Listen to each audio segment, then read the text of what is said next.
discussions on a relevant topic, the successful implementation of the new EPR law. I'm Ping Manongdo, and I lead country operations and partnerships at EcoBusiness. And together with our partners, the DENR and Nestle Philippines, it's my pleasure to welcome you to this afternoon session. There is excitement over the new EPR law, and in countries where it has rolled out successfully, not only has EPR created economic opportunities, it also helps resolve the key challenge all of us, humans, nature, and biodiversity are facing today: plastic pollution. EPR takes after the polluters pay principle, but extends beyond targets to reduce plastic waste in the environment to include creating a circular economy model for managing waste materials. Today, we are convening among the country's brightest minds, kayo po yun, and also those joining us online, to discuss the latest updates on the implementation of the EPR so far, 10 months since it became a law. A few items before we kick off our program. First, please do engage with our discussions by taking part in the Q&A and the roundtable. Please note that to encourage open exchanges and to ensure that we capture the robust discussions ahead, Chatham House rules will be observed during the RTD, and it will be recorded. For members of the media covering the event today, you are welcome to quote speakers during the plenary and the panel discussion and the Q&A, and to cite discussions during the RTD without attributing the speaker. Secondly, we do have a virtual session participant with us as well. So we will be welcoming our speaker, Mr. Michikazu Kojima, later during the panel discussion. We'd like to thank once again DENR and Nestle for being co-presenters for today's discussion. We will now begin by calling the Honorable Undersecretary, Attorney Joseph Leones, with an official welcome remarks. Attorney Leones, please. Thank you.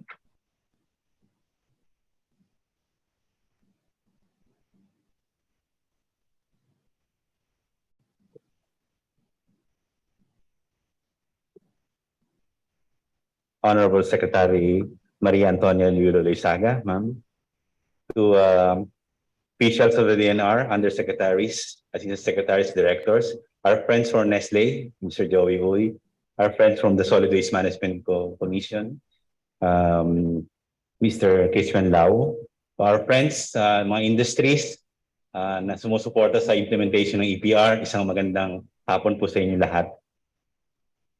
We thank you for joining this roundtable dialogue. Today, we are all in for a fruitful and productive exchange of valuable insights about the implementation of the Extended Producer Responsibility Act in the Philippines. Provided that the EPR Act is a crucial step to our country's transition to a circular economy, we are very happy to have it finally in effect. Several studies regard the Philippines as one of the top plastic polluters in the world today. By requiring large-scale companies and enterprises to effectively manage the recovery, treatment, recycling, or disposal of their products after they've been sold and used by consumers, the EPR Act can help address this problem and add more value to plastics by extending their life cycle through either recycling or upcycling. Last February, the Department of Environment and Natural Resources issued implementing rules and regulations of the EPR Act. Prior to this, we conducted a series of public consultations among different sectors nationwide, including LGUs, NGOs, the academe, and the private sector, to gather insights and recommendations in crafting the IRR. It is important to have the voices of these sectors be well represented because of the sustained collaboration among stakeholders and the operation and compliance of companies from the private sector are key to the successful implementation of the EPR Act. That's why we at the DENR are glad to be holding this roundtable dialogue together with Nestle Philippines, which is among the early, if not the earliest, advocates and adopters of EPR in the country through its extensive efforts to attain plastic neutrality. Aside from serving as an avenue to know more about EPR Act, We hope today's roundtable dialogue can also better inspire stakeholders to do their part and champion the Filipino Bayanihan spirit for the planet and pave the way for increased understanding and compliance of the law. We have worked as a nation to shape and ensure clean, waste-free, and more sustainable future for generations. With your support, I know this is a goal that we can achieve together. Before I end my message, I would like to inform everyone that yesterday we had a launching project Transform in Bataan. And we are happy to inform everybody that at least 23 industries have committed to support the implementation of the EPR. So we just hope that through this dialogue, we can still increase compliance under the EPR law. Maraming salamat, magandang hapon po sa inyo.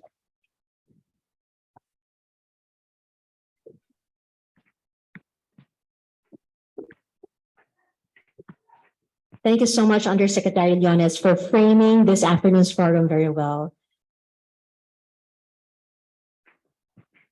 It will now be our privilege to be hearing from our special keynote speaker this afternoon. I am thrilled to introduce the Honorable Secretary Maria Antonia Tony Yulo Loizaga, Department of Environment and Natural Resources.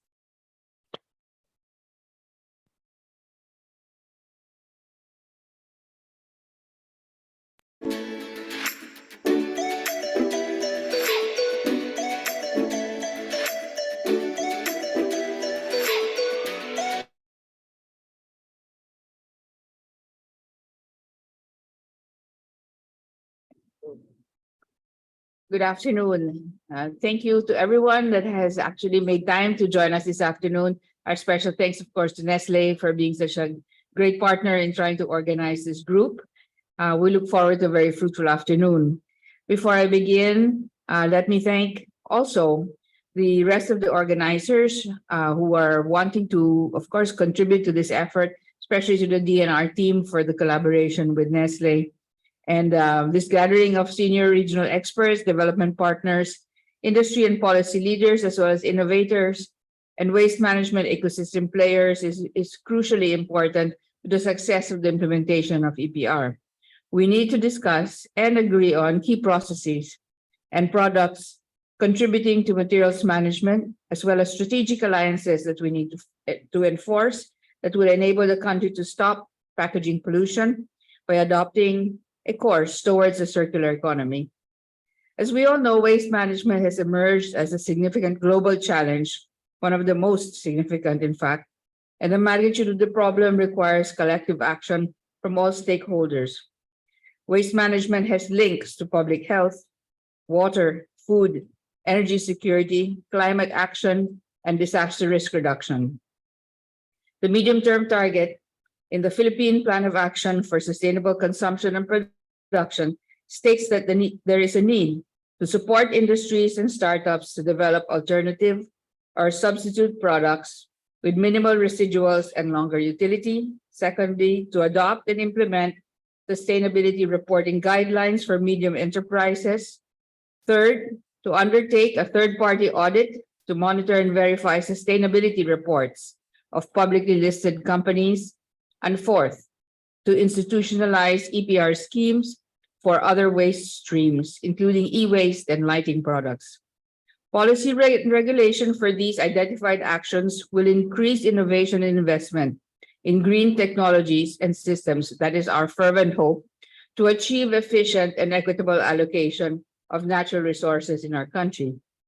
The Philippine Development Plan for 2023 to 2028 supports the above Philippine Plan of Action targets.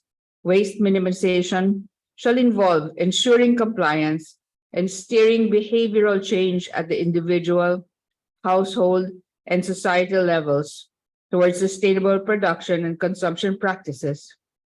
Waste recycling and other recovery programs shall be intensified to improve resource efficiency and promote a circular economy. I should also add that upcycling is of particular interest to the DENR. This shall enable public and private investments in waste recovery, reuse, recycling, and upcycling, as well as manufacturing and production using secondary raw materials. The implementation of the EPR Act of 2022 will require private companies, particularly large enterprises, to initiate their EPR programs to minimize waste from plastic packaging. Their EPR programs will incorporate waste minimization strategies such as product packaging redesign, adoption of production refilling systems, and use of alternative materials in products. Environmental information, education, and communication programs will also be intensified using traditional and social media, schools-based campaigns, and government, social development, and grassroots programs to help steer the desired behavioral change that we need. Education and enabling long-term change by focusing on children through strengthened integration of proper waste management in the school curricula needs to be ensured. And here we intend to work very closely with our partners in the DepEd and the private sector.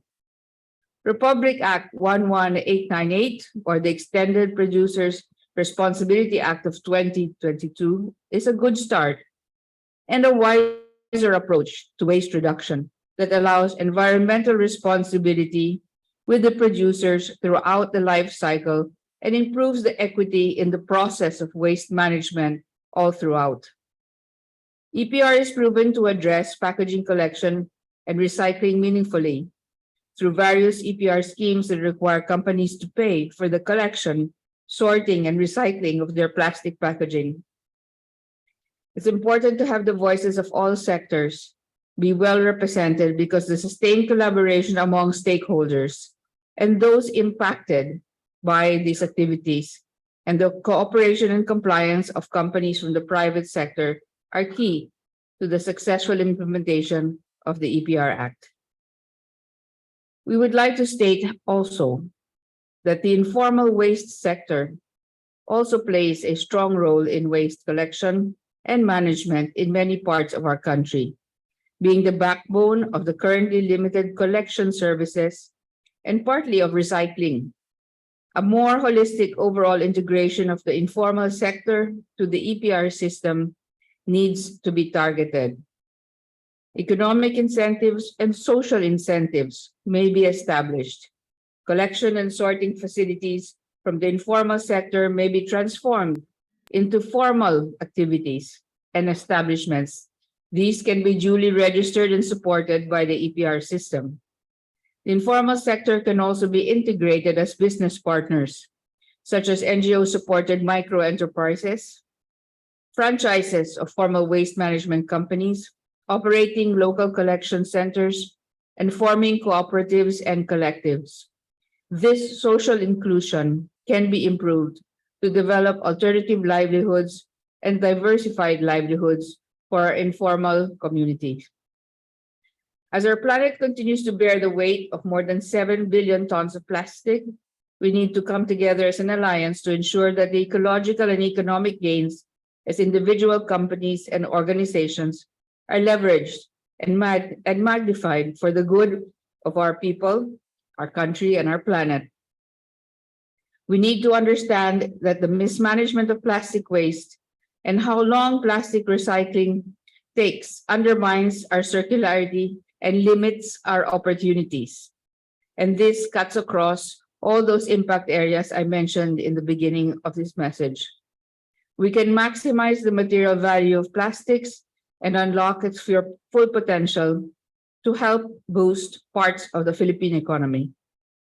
Aside from serving as an avenue to know more about the EPR Act, I hope today's roundtable will also inspire more stakeholders to do their part.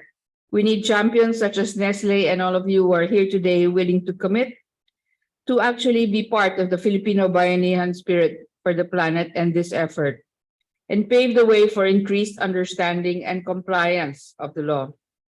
I'm sure Nestle and other companies have also begun their research on redesigning and innovating plastic packaging to increase its reusability and recyclability and perhaps its upcycle potential. What is critical is for government to create an enabling environment for this collaboration that generates confidence and stability, for the private sector to make the necessary investments to actually implement their policies and incentives. All of us here agree that with these efforts, we can increase the demand for recycled and upcycled plastics and help build a recycling and upcycling industry in the Philippines. We stand at the crossroads. We can continue with our current pattern of consumption and waste generation, or we can choose a different journey, a path that leads to a cleaner, healthier, more livable planet. The choice is ours, and we must act now. Again, the DNR will not be able to do this alone. I urge all stakeholders to embrace the concept and the terms of the EPR law and to work together to make it a reality. In many ways, the work of the environment intersects with your commercial and private interests, but also with the social dividend that we need to realize, as well as the environmental dividend that we need to realize for our country. So we are very keen to involve all of you strategically and operationally. In today's roundtable discussion, we'll be sharing opportunities for collaboration, and I hope that we can explore these further and come up and devise concrete plans that we must implement with an urgency.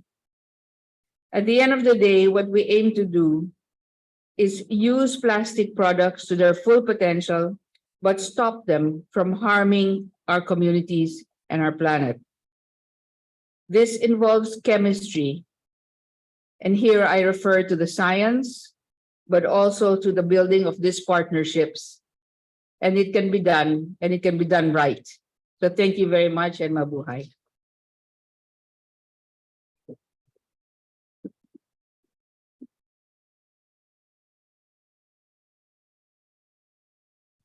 Thank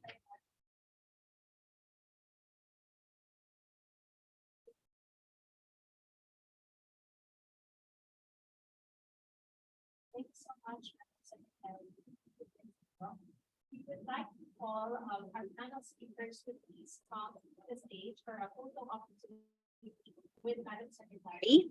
Yes, thank you. We would like to call our panel speakers to please come to the stage for a photo opportunity with Madam Secretary, and thereafter, all participants in the room and virtually will also join the Secretary for a photo opportunity before she will entertain our media friends at a briefing and interview. Thank you very much.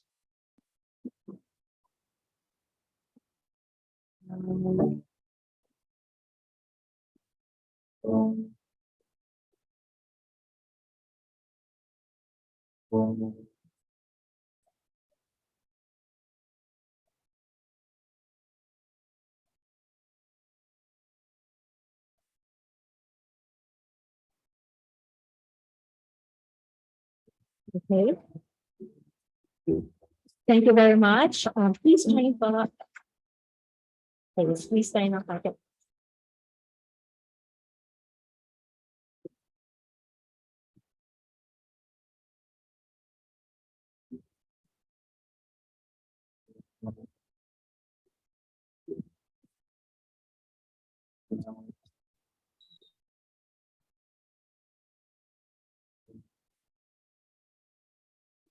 Now we'd like to call on everyone to please come to the stage for the photo opportunity, our Nestle counterparts, the eco-business team, and all of us attending this afternoon. Please come. We will be excusing the secretary at 2 p.m. So this is the only chance we will have to have a photo to signify our unity with the call to collaborate on implementing successfully the EPR law in the country. Please, everyone. Thank you very much.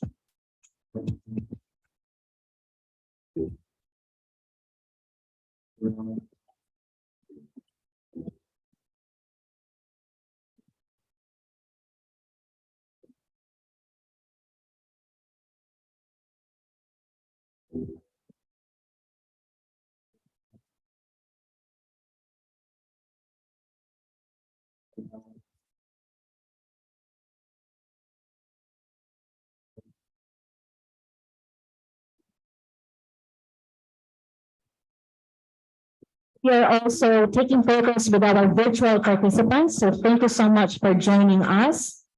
You are part of this conversation. Thank you for joining us virtually. We do have the happy problem of a filled room.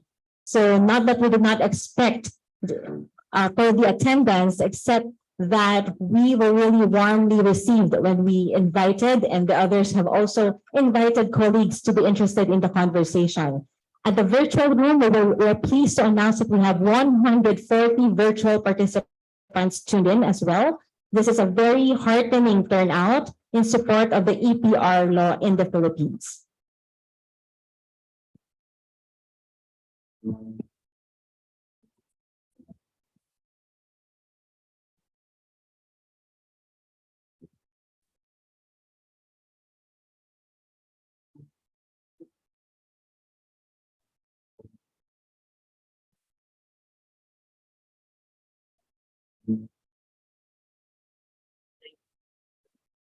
For those joining us via Zoom, if you could please turn on your camera for the photo opportunity. Thank you so much. At this point, we would like to invite our media friends to please proceed to the SCIS room. It is the room to the right side from this hall, where Secretary Loizaga will be granting a media briefing and interview. Thank you very much.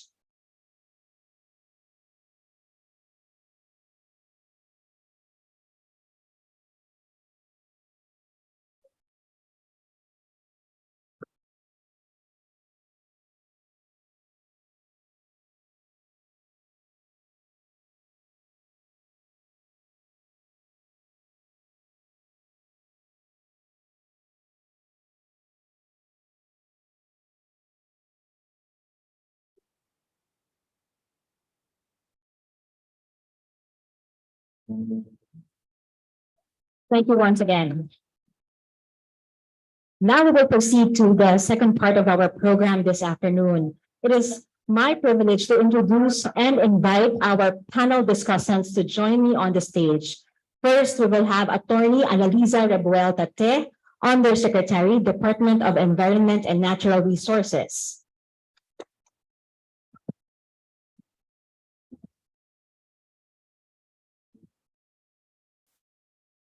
We will also have Mr. Joey Uy III, Senior Vice President and Head of Corporate Affairs, Nestle Philippines.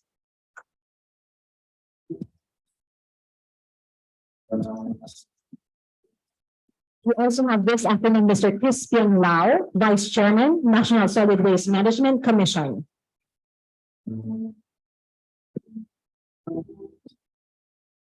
joining us virtually, Mr. Michikazu Kojima, Senior Advisor to the President on Environmental Issues, Regional Knowledge Center for Marine Plastic Debris, Economic Research Institute for ASEAN and East Asia area.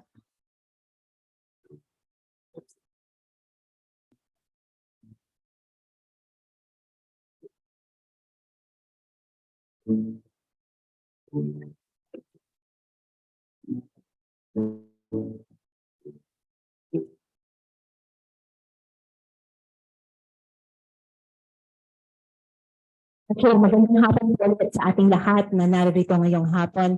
It was very heartening to hear from the Secretary herself how supportive and how she's calling for industry-wide collaboration for EPR to be implemented successfully in the Philippines. Just a quick fire question for now, and this is coming from a place of openness and honesty. What is your favorite Nestle product? And I'll begin with myself. Okay, I'll begin with myself. My favorite Nestle product is Maggi Curry. If you're familiar with Maggi Curry, it's a noodle that's curry based. So that's my weakness. I have that as a product. It's Maggi Curry. So Sir Joey. Should you ask me? Yes, just pick one. Well, when I wake up in the morning, I need a cup that would perk me up. So that would be a Nescafe. Okay, Nescafe. I like the one. I like the one my grandson is drinking, Chucky, Chocomilk. Sige, wala pa ho akong apo. I like my coffee in the morning also. So it's the Dolce and the Nescafe sticks that I love. How about Michikazu-san joining us online? What is your favorite Nestle product? Name one. Yeah, I like Nescafe. Yeah, too. Yeah.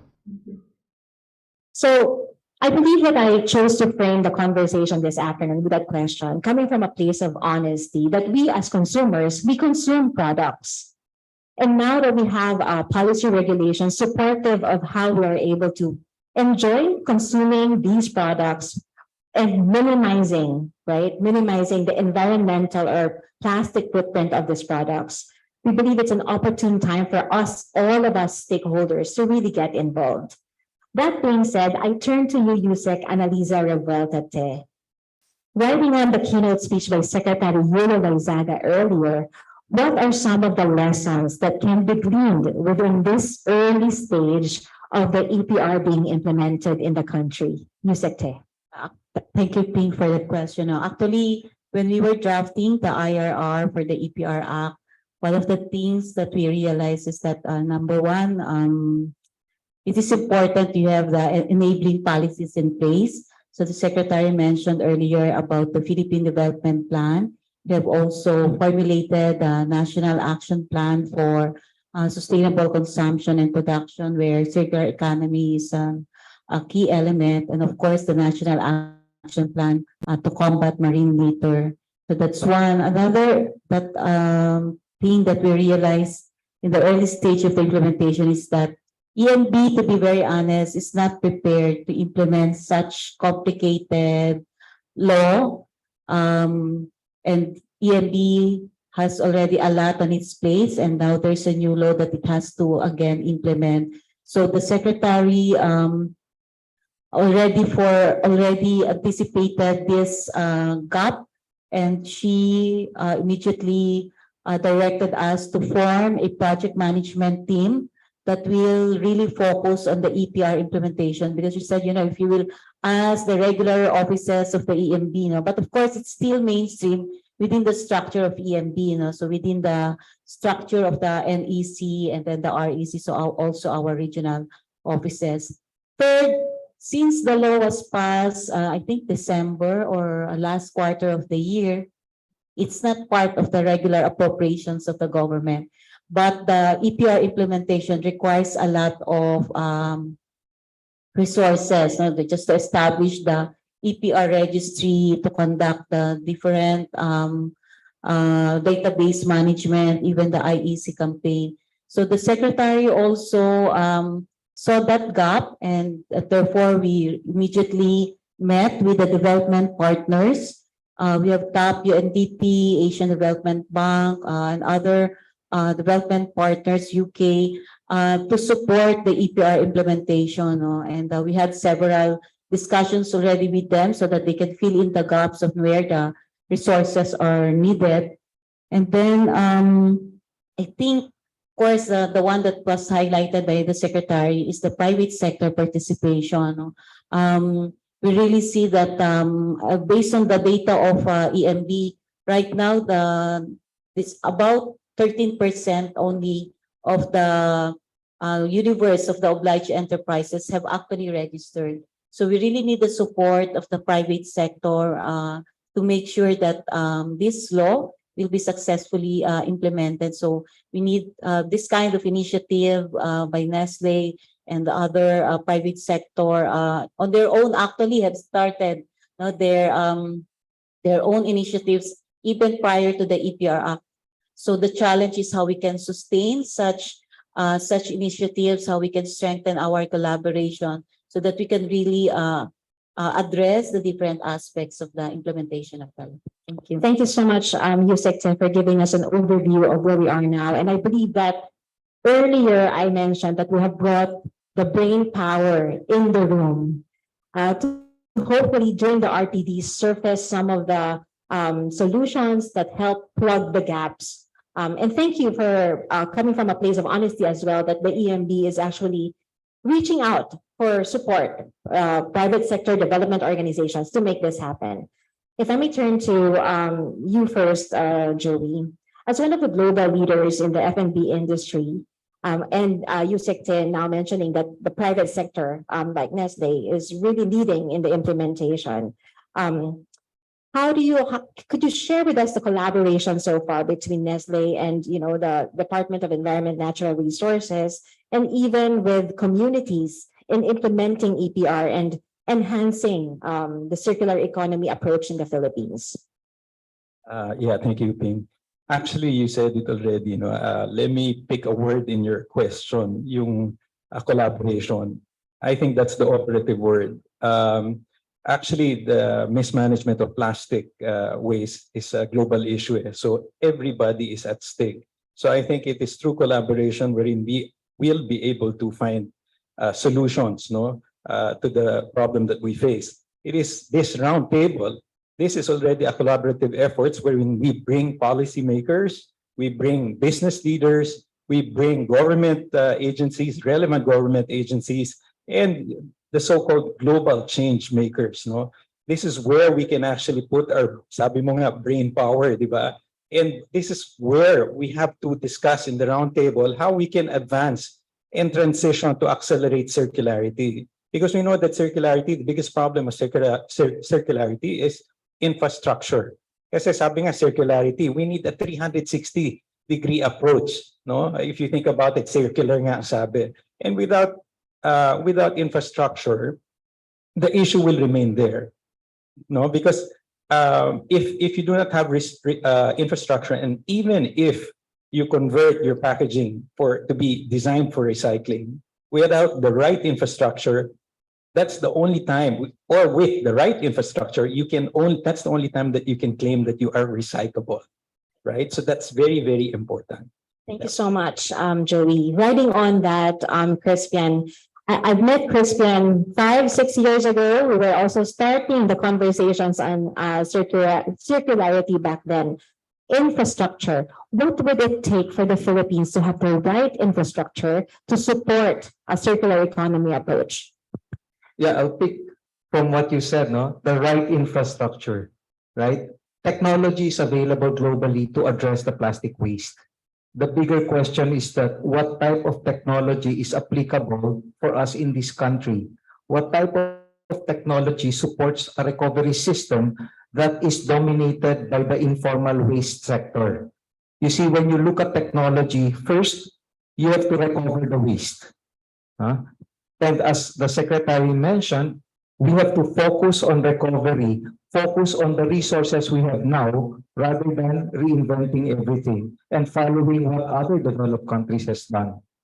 So we have to build on the infrastructure on informal waste system and try to formalize them if we can. If not, we develop them into entrepreneurs because they are entrepreneurs in their own right. Once you have recovered the material, then comes the bigger challenge. What do you do with the material? Then that is where technology comes in, the right type of technology that fits the feedstock quality that we have. So technology is coming in. The secretary mentioned about upcycling. We are now able to take the sachets and convert it into heavy-duty pallets. That's upcycling. We have taken now waste plastic that nobody wants and converted it into construction materials. Now, we have taken these materials also that nobody wants and substituted it to coal. So it's there. Now, we need to take it probably one step further, especially for food contact applications. PET, for example, rPET, we already have the first facility in the Philippines. We need more, right? And when we look at flexible packaging and food packaging applications, then we are looking at chemical recycling, and we are currently working to study how this can happen in the Philippines. Thank you. Thank you so much. So we have the infrastructure that acknowledges the local context where the technology will be applied. And in this case, in the Philippines, we recognize we have a huge informal waste collecting sector, and we find a place to, if not formalize them, to empower them to become part of the circular economy ecosystem. So that's when. And then the next step is chemical waste management. Chemical recycling. Chemical recycling. Okay, so very, very direct answers there. Thank you so much, Mr. Lau. Let's turn to you, Mr. Michikazu-san Kojima. You can hear us well? Yeah, thank you very much. Can you hear me? Wonderful. Yeah. So already, Crispian here mentioned the context for the Philippines, where we have a huge presence of the informal sector in the country.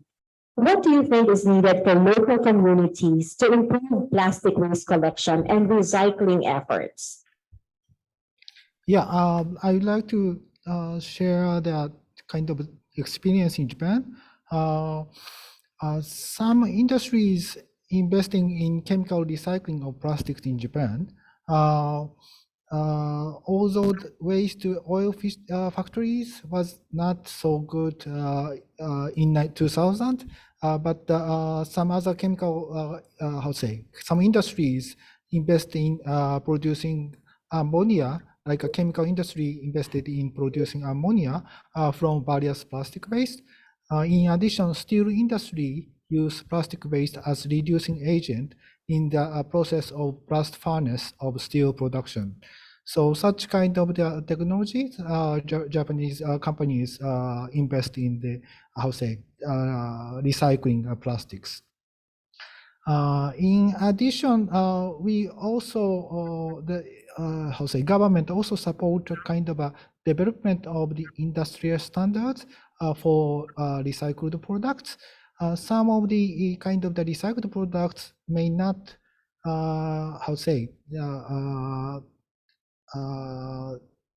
clear the kind of the conventional industry standards. So in case of Japan, the government supported to make industrial standards for some recycled products.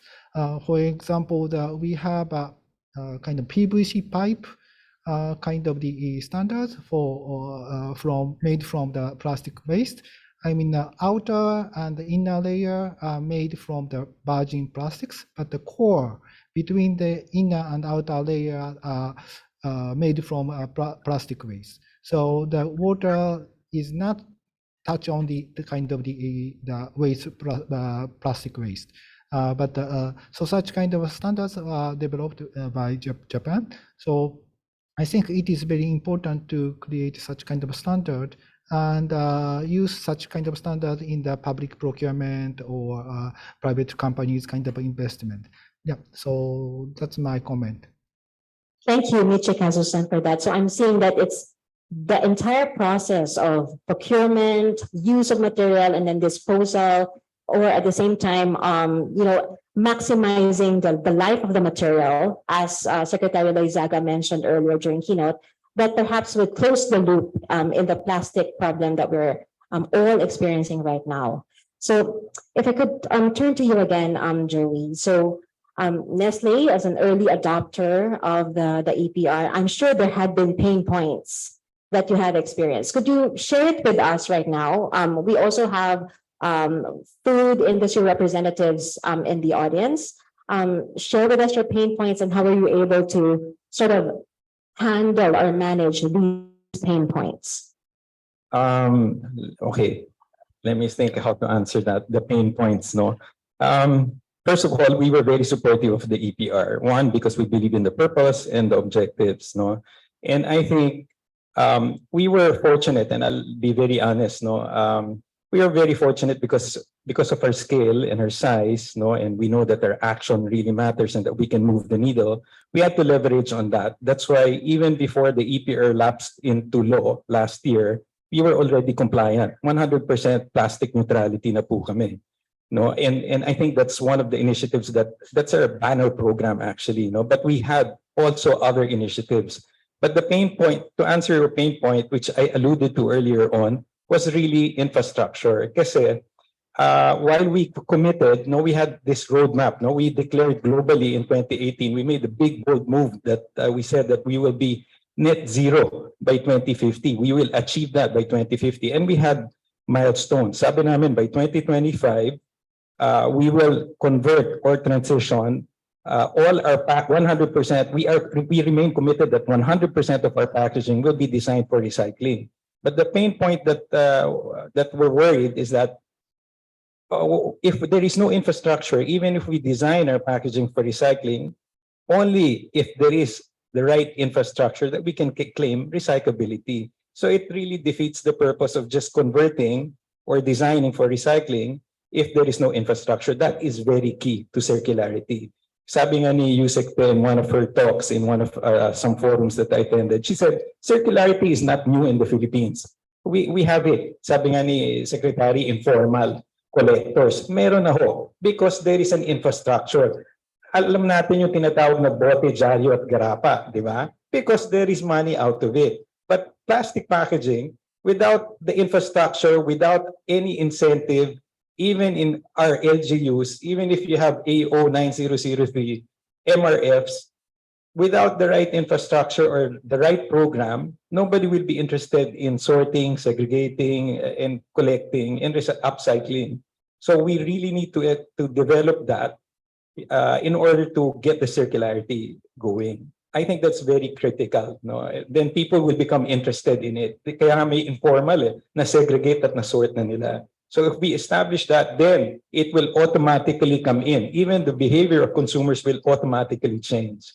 Kasi EPR is the first step. That's great. We should be happy that there is such a law that is actually a game-changing. These are fragmented approach to address the current problem.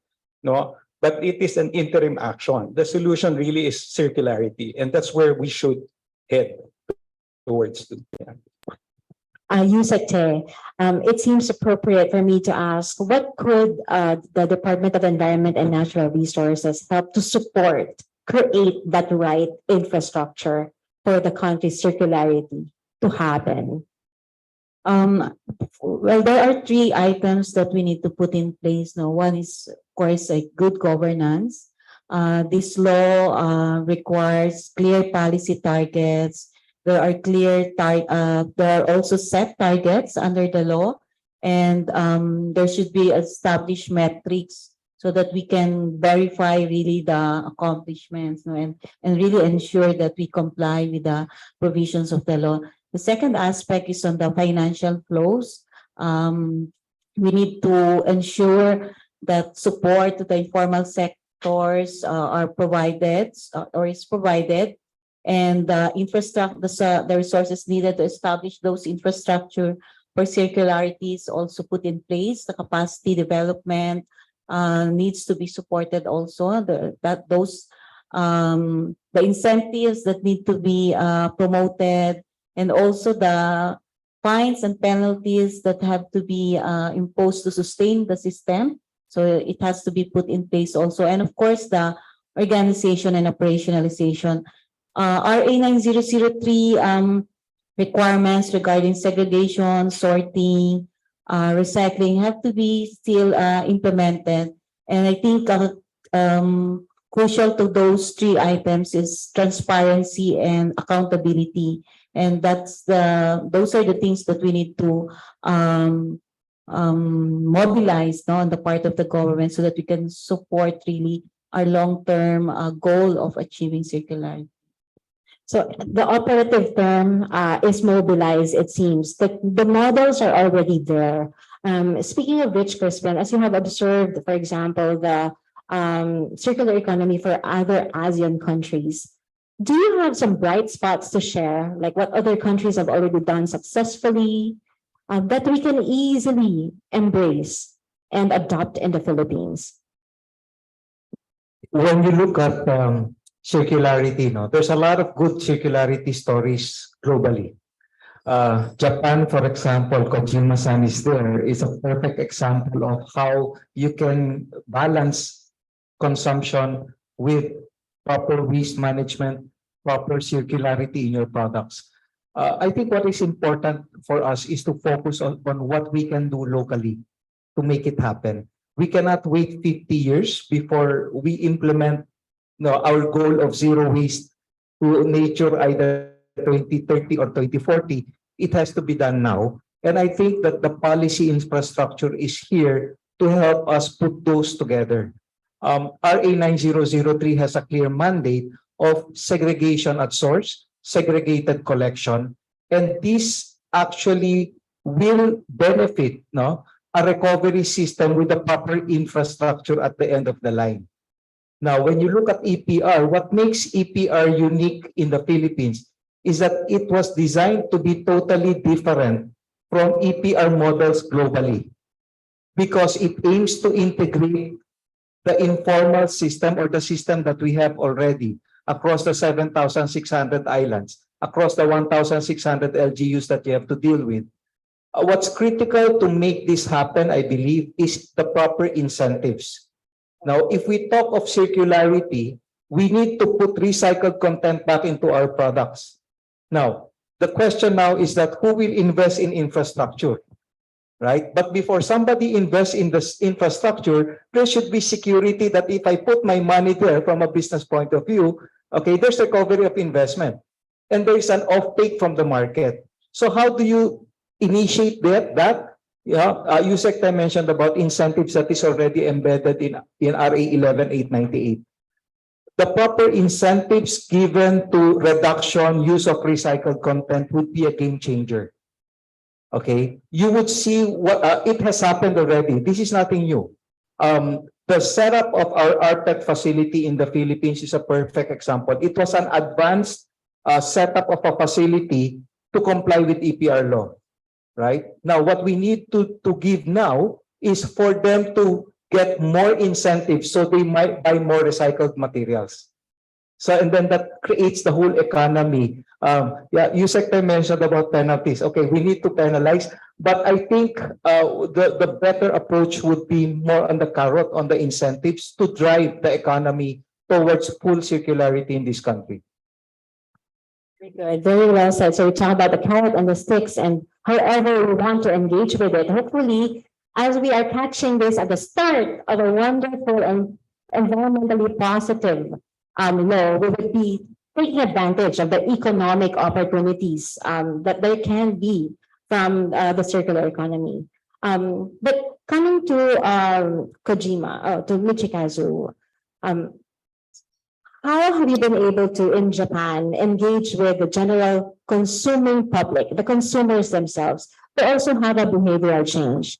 Obviously, my appreciation of the EPR is that one part of it is that we avoid the linear model of just take, make, and waste, and try to maximize the use of the material for as long as is possible. But also, reducing the use of the material itself is a consumer behavior that every one of us could adopt. How have you seen this happen in Japan, and what perhaps has been the impact of it? Yeah, one of the kind of our experience is a reduction of a plastic bag. I mean, in 2021, Japanese government prohibits kind of free, how to say, supplied of the single-use plastic bag. So, it's if we need a kind of a plastic bag, we should pay some amount. So, how say, many people try to use the kind of their own bag, not the single-use plastic bag. I think more than around 80% of the people refuse the kind of or pay the single-use plastic bag right now. So we have a kind of such kind of how say monetary kind of incentive not to use the plastic bag, single-use plastic bag. So that is one of the example in Japan. Thank you so much, Michikazu-san.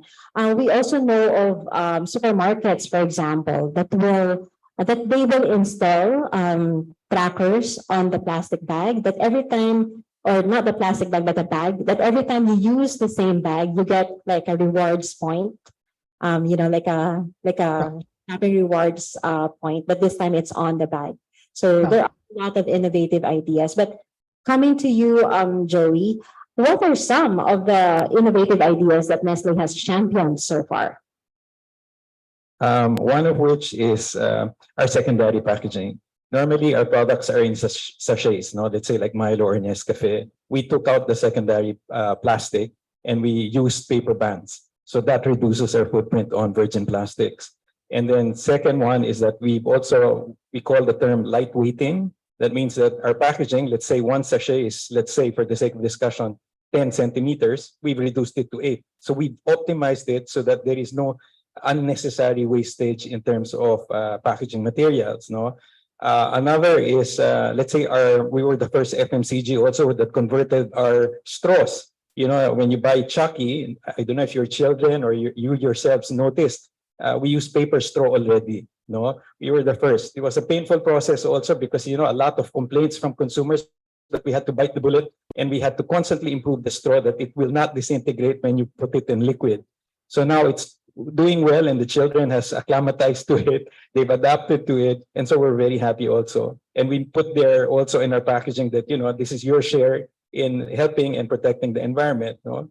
So those are just some of the key initiatives that we've done. But of course, we've committed as well that by 2025, we will cut our virgin plastics or reduce our use of virgin plastic by 1/3 by 2025. No? And then, of course, we said that we are committed also to design 100% of our packaging for recyclability also. No? I think by 2025, as of today, globally, Nestle has already achieved 88% that our packaging is recyclable or reusable already. And so we're on track so far. So. Well, and admission, yes, I love Chucky. And yes, I also noticed the paper straw already. Just as an addition to that, Joey, if I may, has it resulted to savings for Nestle? When we talk of sustainability, we look at it as an investment and not as a cost. We believe that company taking action on ESG will be rewarded for their efforts by discerning consumers. They will face reduced regulatory and supply chain risks. So I think in that way, we feel that it is already a good investment. Well, I always say that we are on the right side of history here because we are working on the side of sustainable development. And there's no shame in admitting that there is an economic price to be seized from transitioning towards more sustainable solutions, right? There are many benefits. Like for instance, it drives investor confidence also when they see that you're doing good for the environment.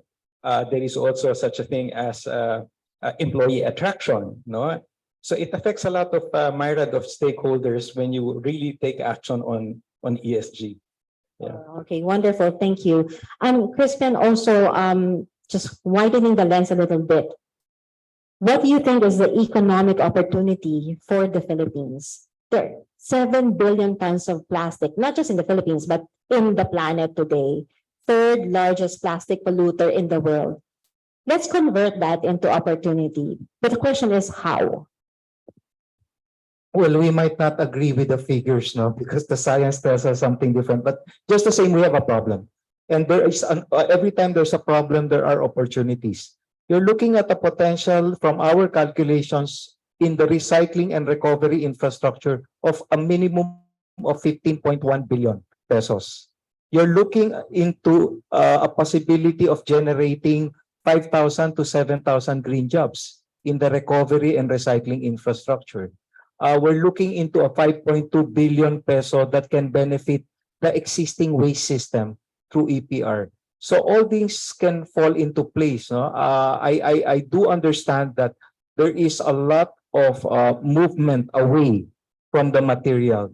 But the bigger challenge to us always, even in the commission, is, what is a substitute to plastic that would meet the 10% cost cap as provided by law?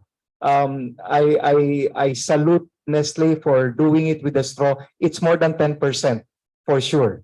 But they can somehow integrate that in the costing. But how about the other products?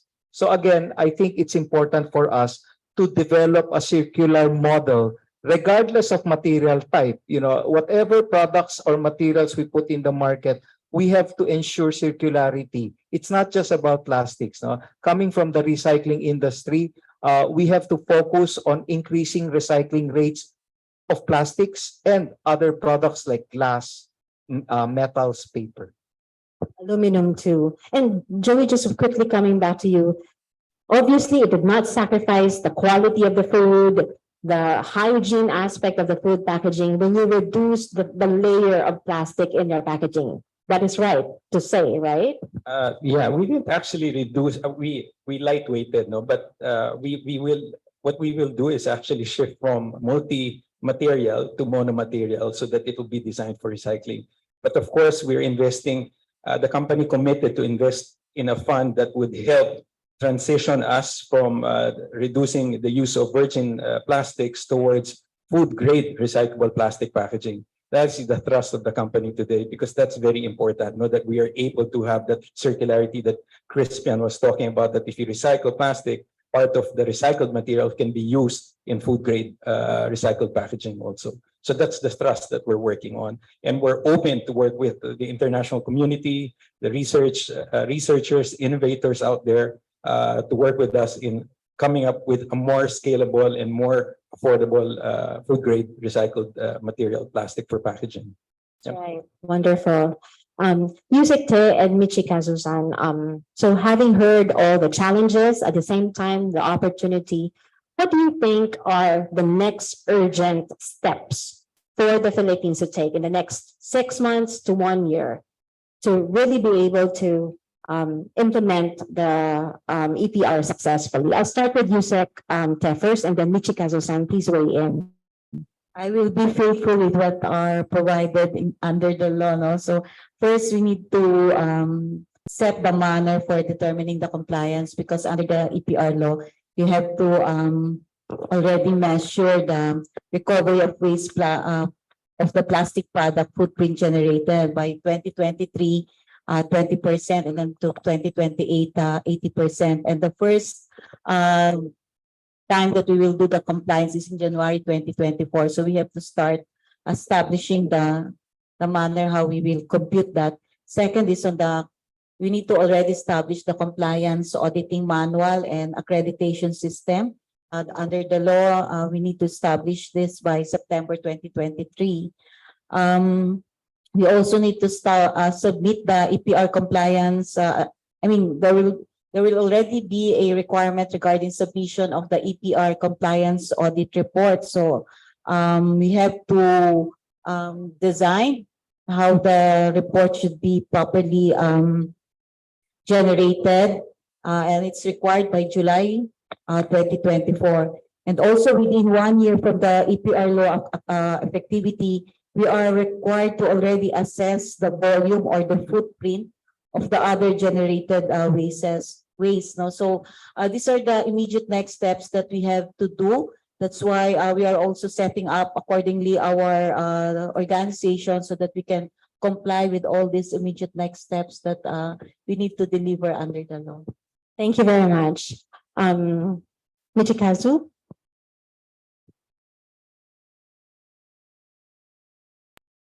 Yeah, thank you very much. Yeah, I think it might be not kind of a short-term kind of the actions, but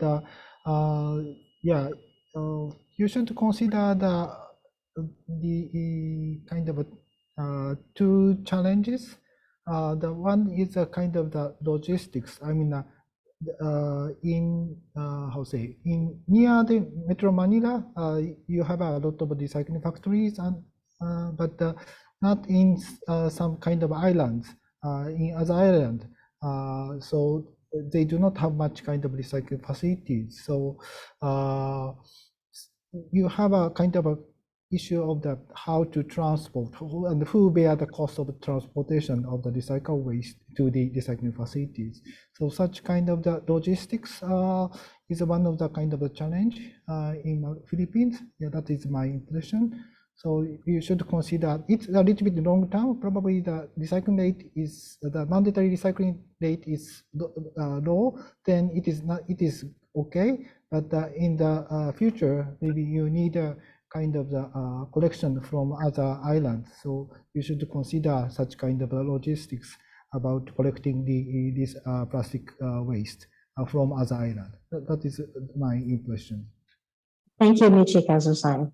So just before I wrap up with the final question for our panel discussion, I wanted to also ask, anyone can weigh in on this. Since we acknowledge that we have a huge population of informal waste collectors, how do we want to incorporate, or how do we envision the human rights aspect of the work, that they be compensated fairly and justly? Because we have to admit it in this room. Among them are really the impoverished Filipinos that we have, and yet they play a very important role in making this happen. So anyone, please, if you could weigh in. What best practices are out there? How are we going to incorporate them, recognize them, their contributions in this system as part of us implementing a successful EPR law in the country? Maybe you, Secte, may start. I think we need to get them involved.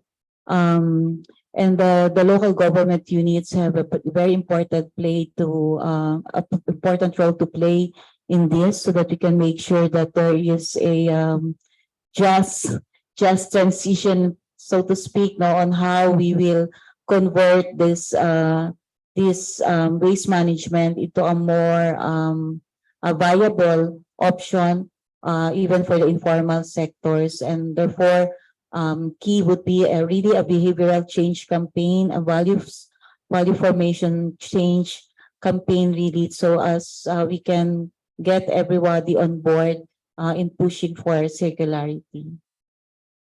Thank you, Yusek. Crispian? Let me add to that, no?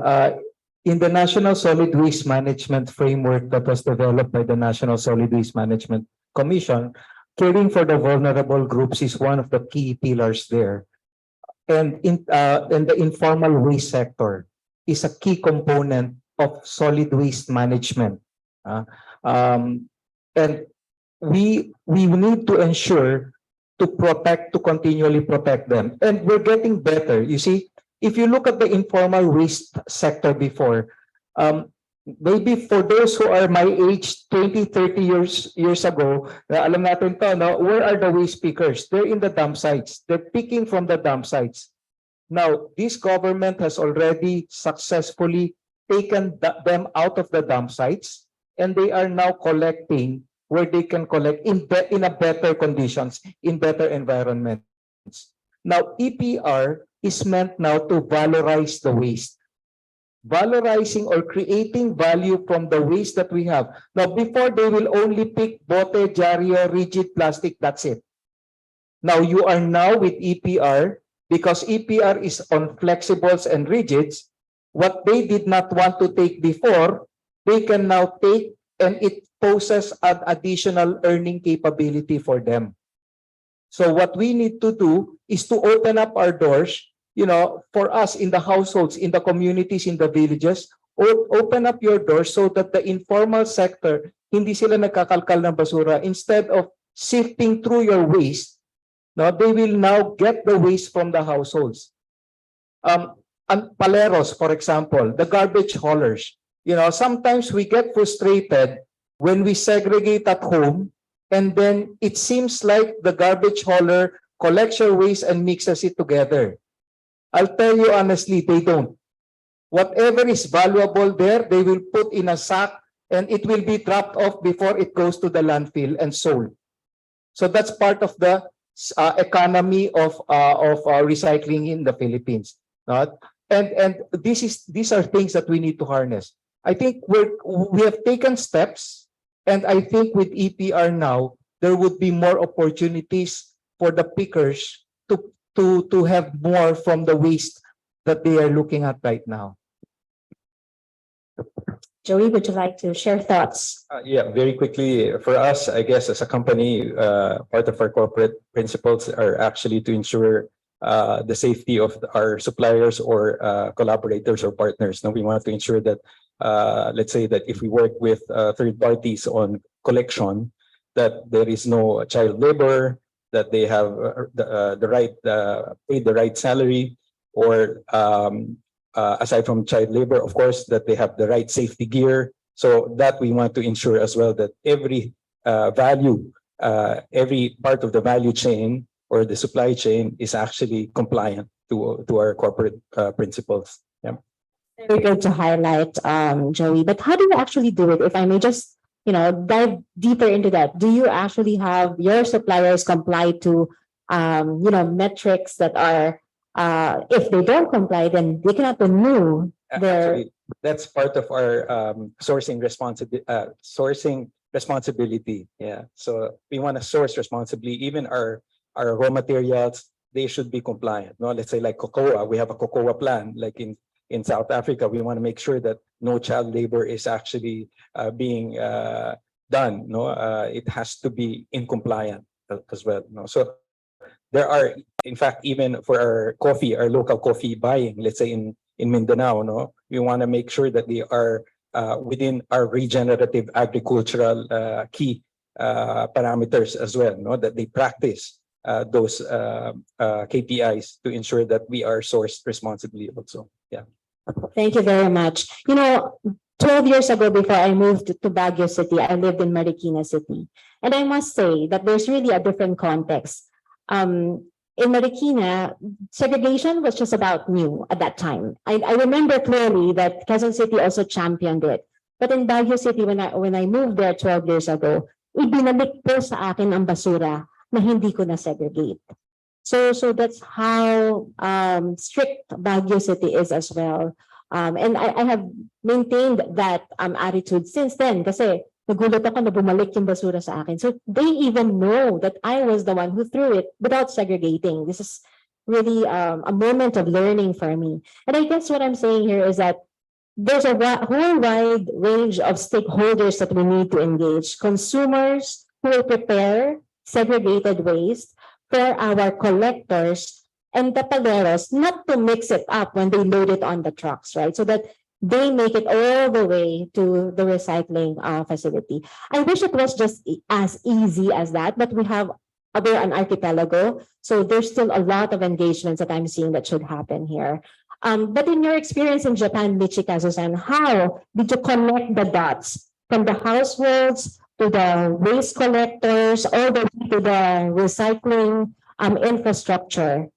It seems very seamless in Japan, but not as easy because we definitely have different contexts.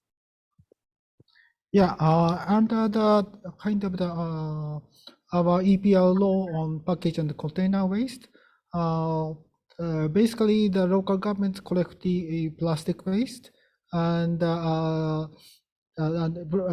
package and container the plastic waste and some other plastic waste, and they they make a kind of the baling and sent to the recyclers. The recyclers was chosen by the PR the organization in the tender process. So that is a kind of major kind of a process of the recycling. And but the Japanese law also allow the kind of the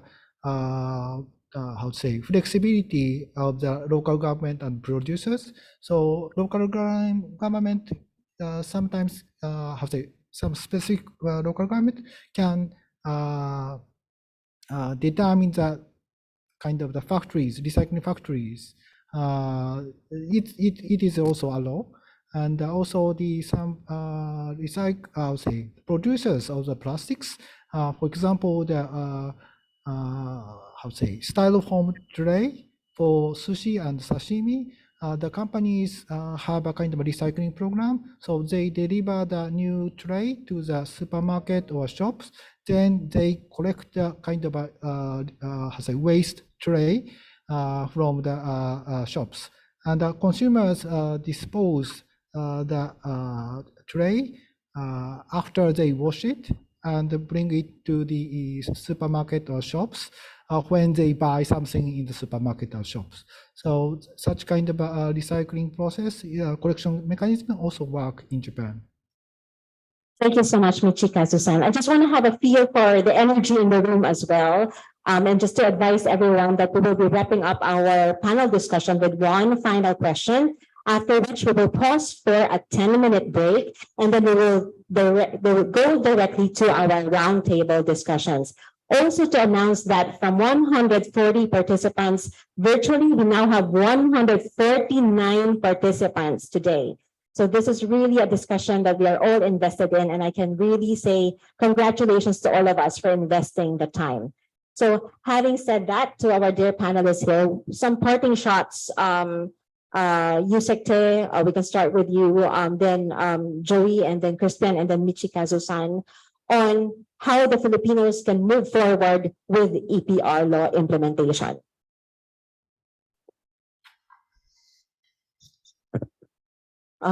We emphasize that we really need the support of the private sector if you want to really have a successful implementation of the EPR law.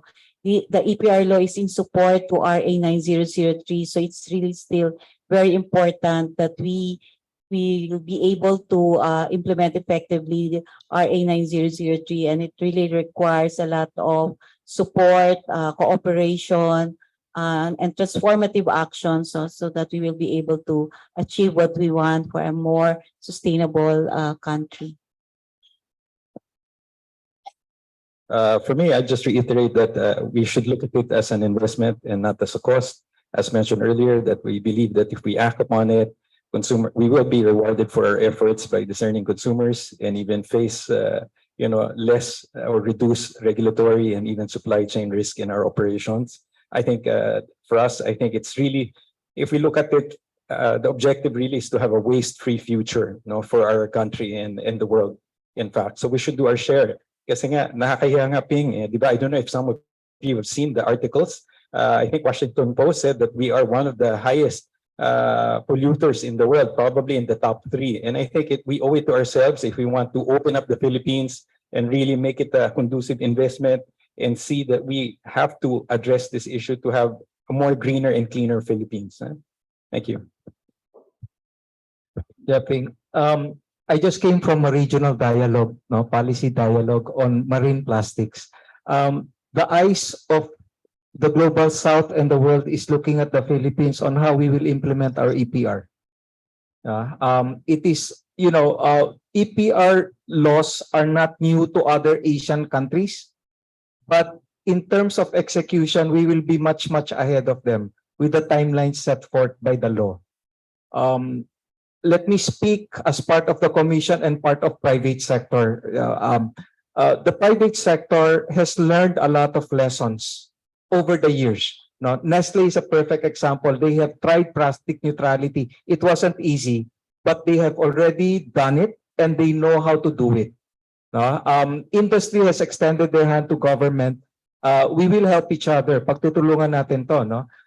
There are kinks still in the law, perhaps, in how we're going to do things. But private sector is committed to support government, and this is what collaboration is all about. We will leave no one behind. There are good practices on the ground already. PCX already, they're collecting the plastics. You have organizations like Green Cycle, the scope processing facilities, like many of them are here. Many of them are here. And there are also PROs who have already an idea of how we will, run things. I think with the collaboration of public sector, the government and private sector, coupled by investments in the infrastructure that is needed, and then supported, we're applying whatever is already are already good practices on the ground.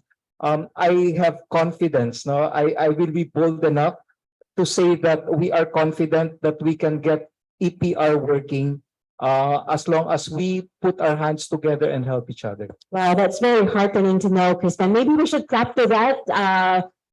I think in this room that we could turn the story around about the Philippines. And obviously, on us being the biggest polluter, there's another angle to that, that we receive some of the trash that our neighbors also dump here. But that's another story altogether. Michikazu-san, any parting shots, please? Yeah, thank you very much. Philippines is one of the kind of the pioneers on EPR in ASEAN region. So I expect a kind of a good result in the future, and share that your kind of experience to other countries. So I hope I have a chance to visit visit Philippines to see the kind of practices in the near future. Thank you very much for giving me a chance to talk with you. Absolutely. Thank you for your presence. And with that, ladies and gentlemen, we wrap up our panel discussion this afternoon. Please a round of applause to our panel discussants. We have Mr. Michikazu Kojima. We have Mr. Crispin Lau, Undersecretary Ana Rebate, and Mr. Joey Uy from Nestle Philippines. Thank you so much. And enjoy your 10-minute break. Have a break. Have a Kit Kat. We'll see you back in 10 minutes.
Help nourish them with the goodness of milk and wheat from Tiger.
Madalas akong tanungin kung ano ang susi sa masaganang ani.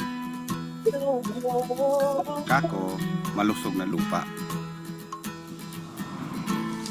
Ang regenerative agriculture ay isang paraan ng pagsasaka na nais maibalik, protektahan at lalong mapasigla ang lupa, tubig at ang natural ecosystem dito.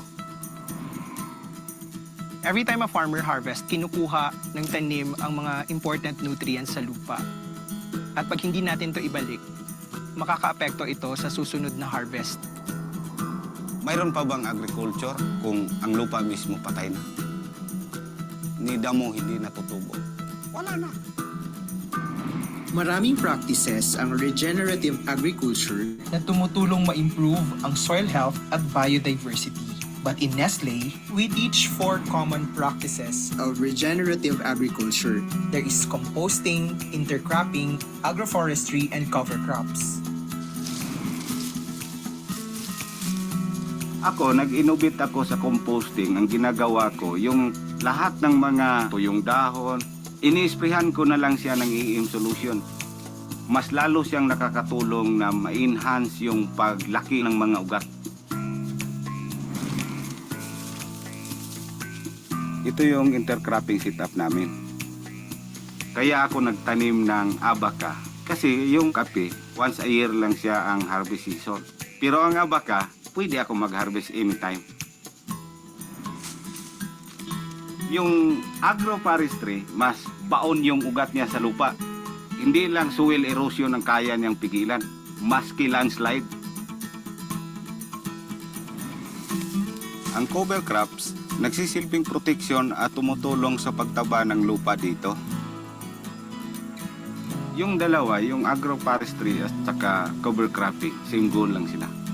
Yun nga lang, yung agroforestry, nasa taas sila, yung cover cropping, gumagapang sa lupa. Ang pinakasentro talaga is ibalik yung fertility ng lupa. Yun ang pinaka-basic na foundation niya. We at Nestle recognize that the best way to keep our promise of good food, good life, is to equip our farmers with the best knowledge in agriculture. Nakapagtayo kami ng bahay, nakabili ng additional parcel o farmland.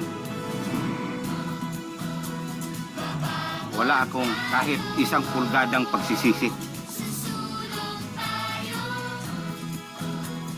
May panahon pa para maiwasan natin mawala ng malusog na lupa na pwedeng pagtaniman ng mga anak natin at sa mga susunod pa nating mga henerasyon.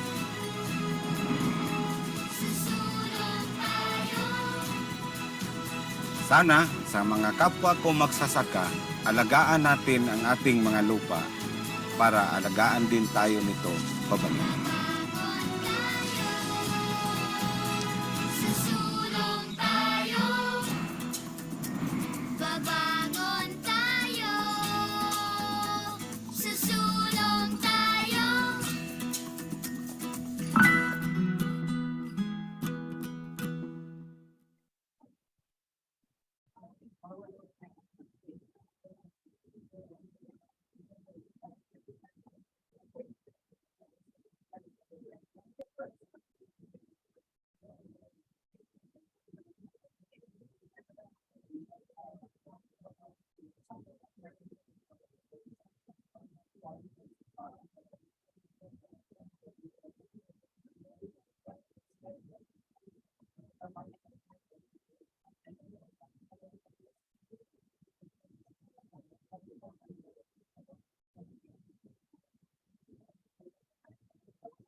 Hello, this is Robin Hicks from Eco Business. I'm in West Kalimantan, Indonesia.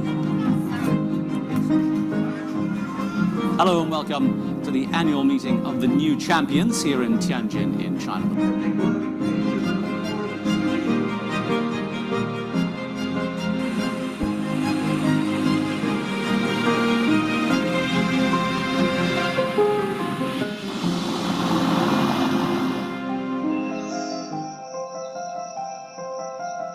The world is undergoing unprecedented change. From the rise of nationalistic sentiment and terrorism attacks to worsening climate change and rising inequality, it seems like bad news is everywhere. But this is exactly why the role of media today is ever more important. At Eco-Business, we represent purposeful journalism. We don't divert or distract you from the issues that matter. We shed light on underreported issues and we help people make sense of a world confronted by various challenges. We help you discover solutions that will help save the world. Our research gives you insights, and most importantly, we bring communities together. And we do it with inspiring stories and impactful events that sets the conversation. I read Eco-Business because it is one of the best sources of information relating to the environment, to eco, sustainability and everything else, particularly information from what companies are doing, what countries are doing within Asia Pacific. I think the articles I've read tell both sides of the story, and so they're really relevant for a business audience just as much as civil society. Ecobusiness.com is also a good platform for finding out who are the leading commentators in sustainability, both in Asia and across the globe. I often forward the newsletters with the headlines, with the kind of key selection of articles to partners, and they find it super valuable. It's topical, it's also kind of showcasing a lot of the good work that companies are already doing in this region. Ecobusiness is one of those sites that really kind of gives the current, I guess, pulse of what's happening in the region and globally on really material sustainability issues. We've made positive change, but to do more, we need more of you. That's why we are curating a community that's first of its kind, the SDG Collaborative, an alliance of people working to deliver the Sustainable Development Goals. When I started my work at Forum, it's always been clear to me that the group here is going to grow the pie for the need for sustainability services. The idea is like more, less talk, more do.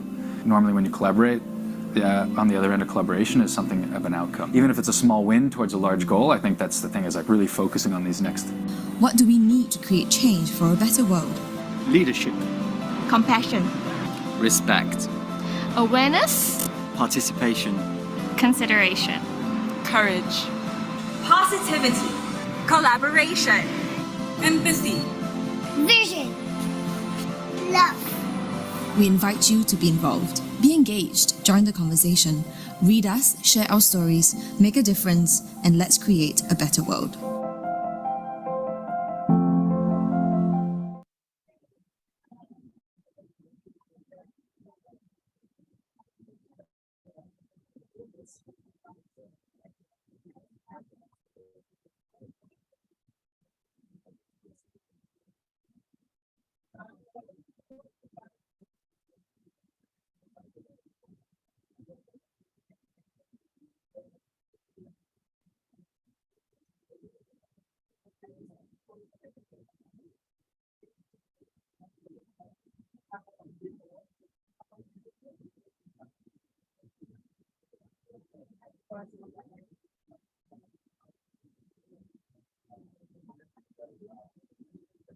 Yes, yeah.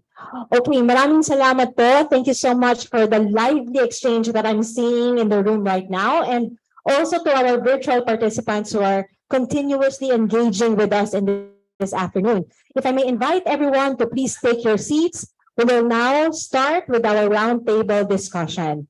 For our virtual participants, you will be automatically assigned to 3 breakout rooms. You will be assigned to 3 breakout rooms. We will be sharing the question guides for the roundtable discussion.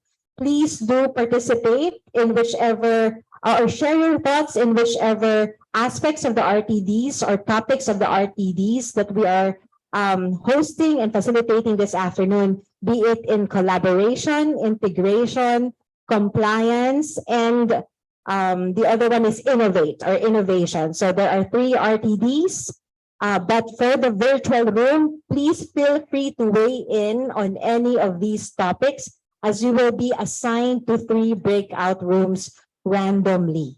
All right. So our technical team here at the DENR office is going to share the slide for the question guides to guide your discussion. For the virtual participants, please also assign someone who will share discussion highlights during the sharing session later. So please do assign a speaker to represent your group to share some discussion highlights on the three topics of innovate, comply, and collaborate. All right? So with that, we will be opening our roundtable discussions. And as you notice, we have a slight move in our schedule to also give us more time to harness the buzzword that we now know, the harness the brain power in this room and also in the virtual room. Thank you very much. Have a joyful, impactful, and insightful sharing all.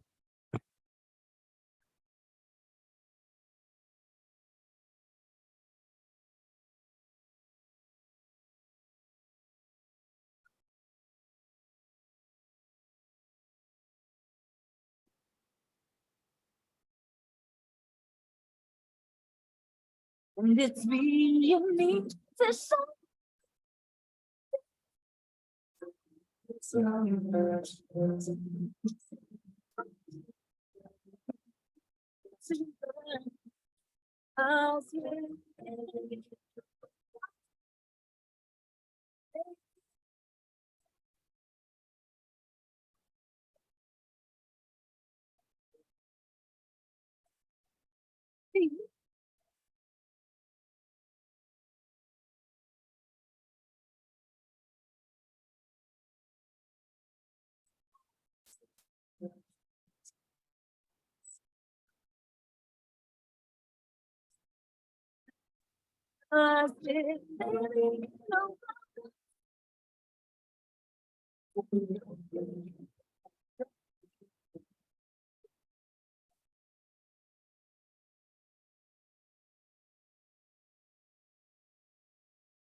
When the night has gone and this time is still only like this. No, I want be your friend. Oh, I want be your friend. Just as long as you stand by me. So darling, stand by me. Oh, stand by me. Oh, stand by me. Stand by me. If the sky that feel like a ball should tumble and fall, oh, the mountain should crumble to the sea. I won't cry, no, I won't shed a tear. Just as long as you stand by me. And I will stand by me, oh, stand by me, oh, stand now, stand by me, stand by me.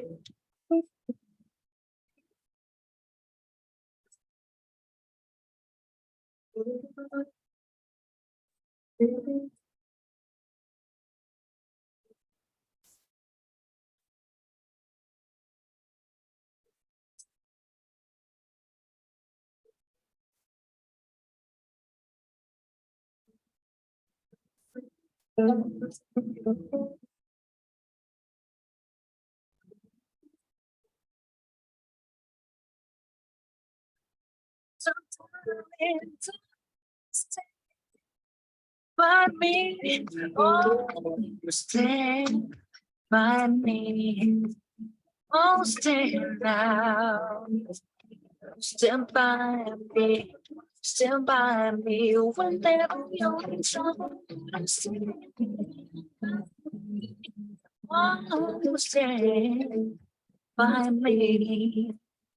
Won't you stand by me? Stand by me.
So please don't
動いた。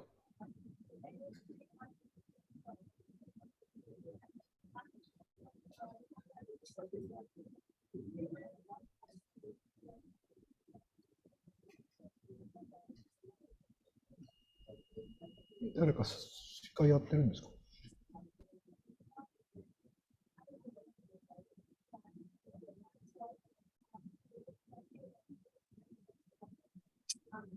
小島さん、おそらくまだバラバラになってないですよね。バラバラになってないですね。はい、3グループになってないです。エリアの水野さんですね。はい。あれ？はい、聞こえてます。はい。はい、近くに味研の方とか味研の研究会の委員の人がいるので。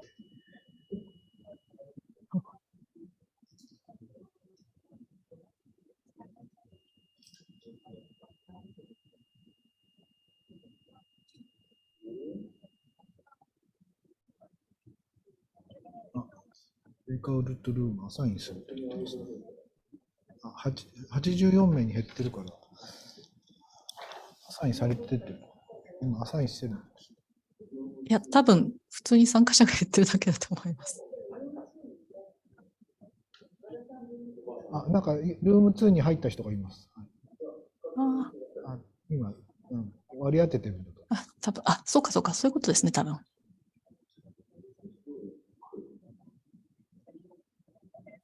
でもまだブレイク2に入ってない。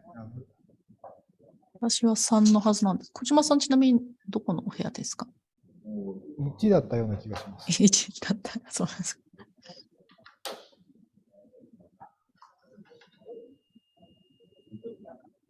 しました。ちなみに私は3に入る予定です。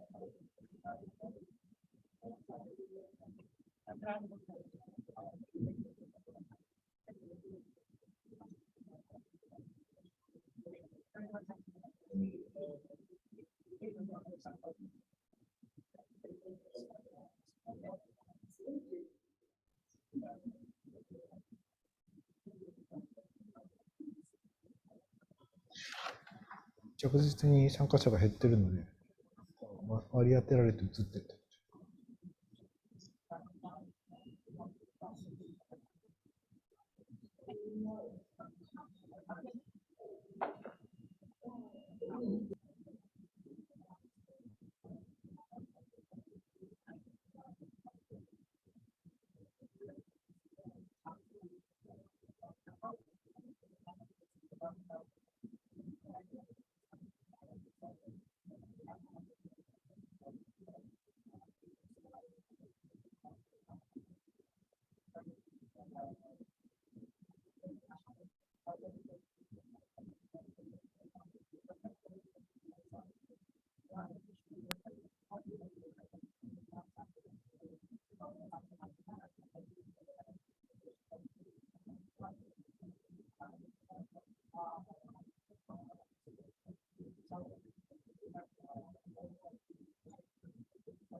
Okay, our virtual participants, we encourage you to please select one speaker from your breakout session to give us a discussion highlight, to recap discussion highlights from your breakout session. In 1 to 2 minutes, please share with us some discussion highlights from your breakout session.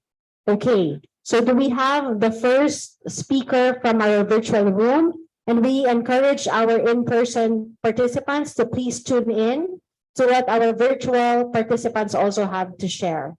And we have the first representative from our first breakout room at the virtual discussion, the virtual RTD, please.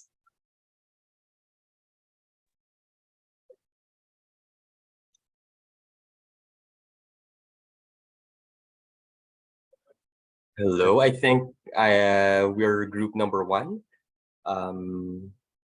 Wait, let me open my. Yes, we can hear you. There we go. Mr. Aguirre, hear you. Yes, hi. So hi, I'm Kip Aguirre from Nestle. So we were in charge of discussing the first discussion point in our group. So a few of the things that we discussed were some of the challenges and hindrance and some of the challenges that big companies might face when it comes to really getting the consumer base to decrease their waste footprint. So given that we are a sachet culture, so one of the things that we saw was that sachet culture really is difficult to overcome, mainly because it's due to economic concerns. Now, a few things that we really want to see and that we feel would be able to help would be advances in alternative packaging, as well as alternative delivery methods. A few things as well that could help would be, at least for companies to start complying with the EPR law, would be for the government to give awards, recognition, and incentives for those who do reach the targets. Now, as far as reaching targets is concerned, how easy is it, or how easy or lenient will it be for companies to hit this 5-year target of 2028 to hit 80%? So a few of the things that were raised by the group was that there are some challenges, given that they are still currently just now doing the inventory or their current plastic production, as well as down the line being able to find organizations that can help them process their plastic waste, whether that's through the collection or through the recycling of the said plastic waste. And some things that could help them do this and be able to comply with these targets for the coming years would be to be able to benchmark with those who are already able to hit these targets or even exceed them. A few things that would also be able to help, of course, as mentioned by the panelists, would be the addition of better infrastructure for the latter part of the value chain, for the post-consumer waste. Other things that were discussed would be on our fourth question, which is on the importance of transparency and traceability in the EPR Act. And we felt that this having recognition or an annual scorecard of which companies were able to comply and meet or exceed the set targets year on year would be a great carrot or incentive for these companies, as this helps these companies who are able to meet these targets build and strengthen trust with their consumers. And for the last item that we discussed on how we can possibly bridge the gap between legislation and actual implementation of the EPR law, it was discussed that the quality of segregation that some of the members in our group saw on ground that were currently being implemented were not in line or were not enough to satisfy the requirements of the law. So there might be some knowledge gaps there that might have to be addressed. And it was also raised that while the requirement of the law when it comes to segregation is very detailed, some of the post-consumer processing of these plastics that we collect do not actually need as detailed segregation as what is being required. So maybe there is a way to be able to bridge those two gaps. Wow. That's it. Our group. Thank you.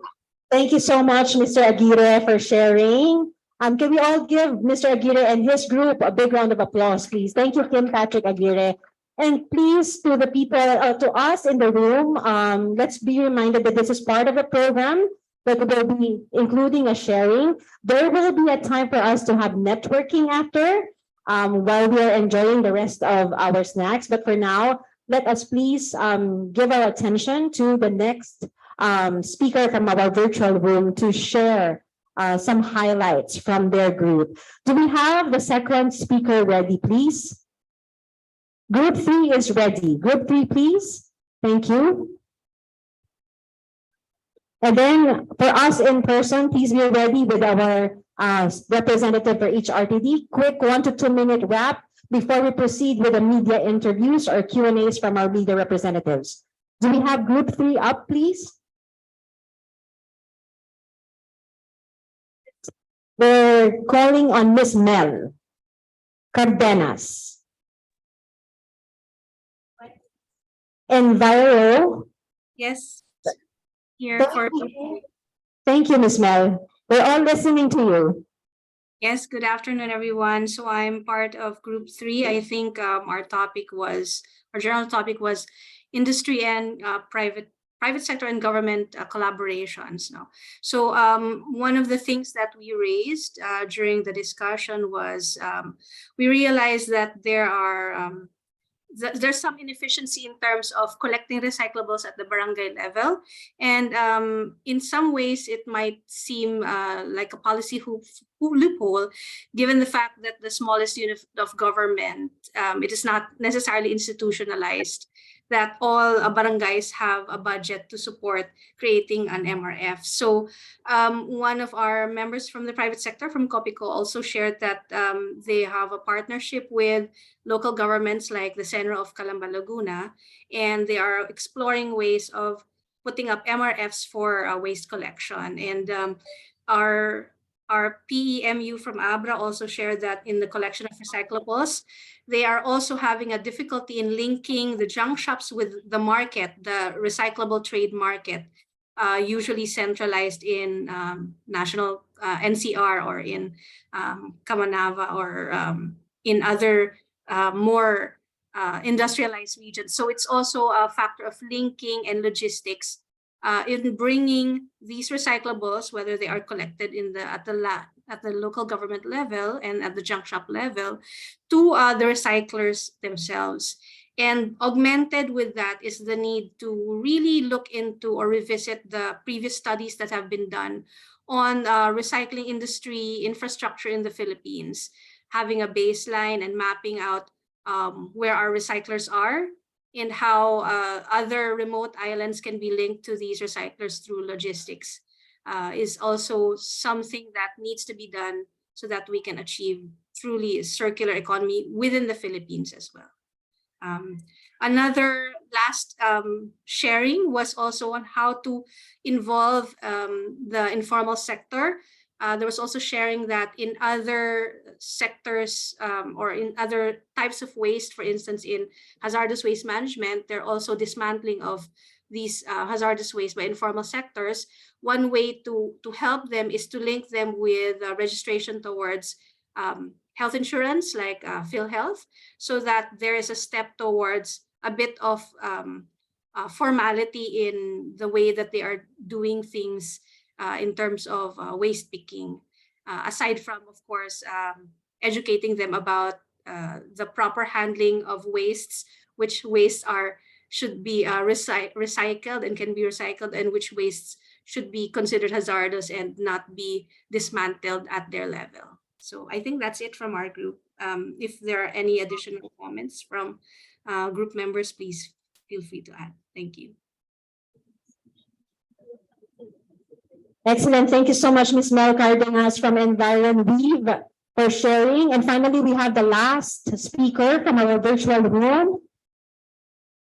Room number 2 is ready. All right. And then we will turn the time over to our in-person representatives for the 1 to 2 minute wrap. Okay, do we have virtual breakout room number 2 represented? Hi, may I suggest Joji from EnvironWeave? Do you want to share? Sure. Okay. Thank you. Our breakout group is on innovations. And the first question that was asked was, should large enterprises be mandated to adopt innovative ways to minimize their plastic production? And part of the we had a very lively chat session, mostly text chat session, and also there were contributions from the video as well.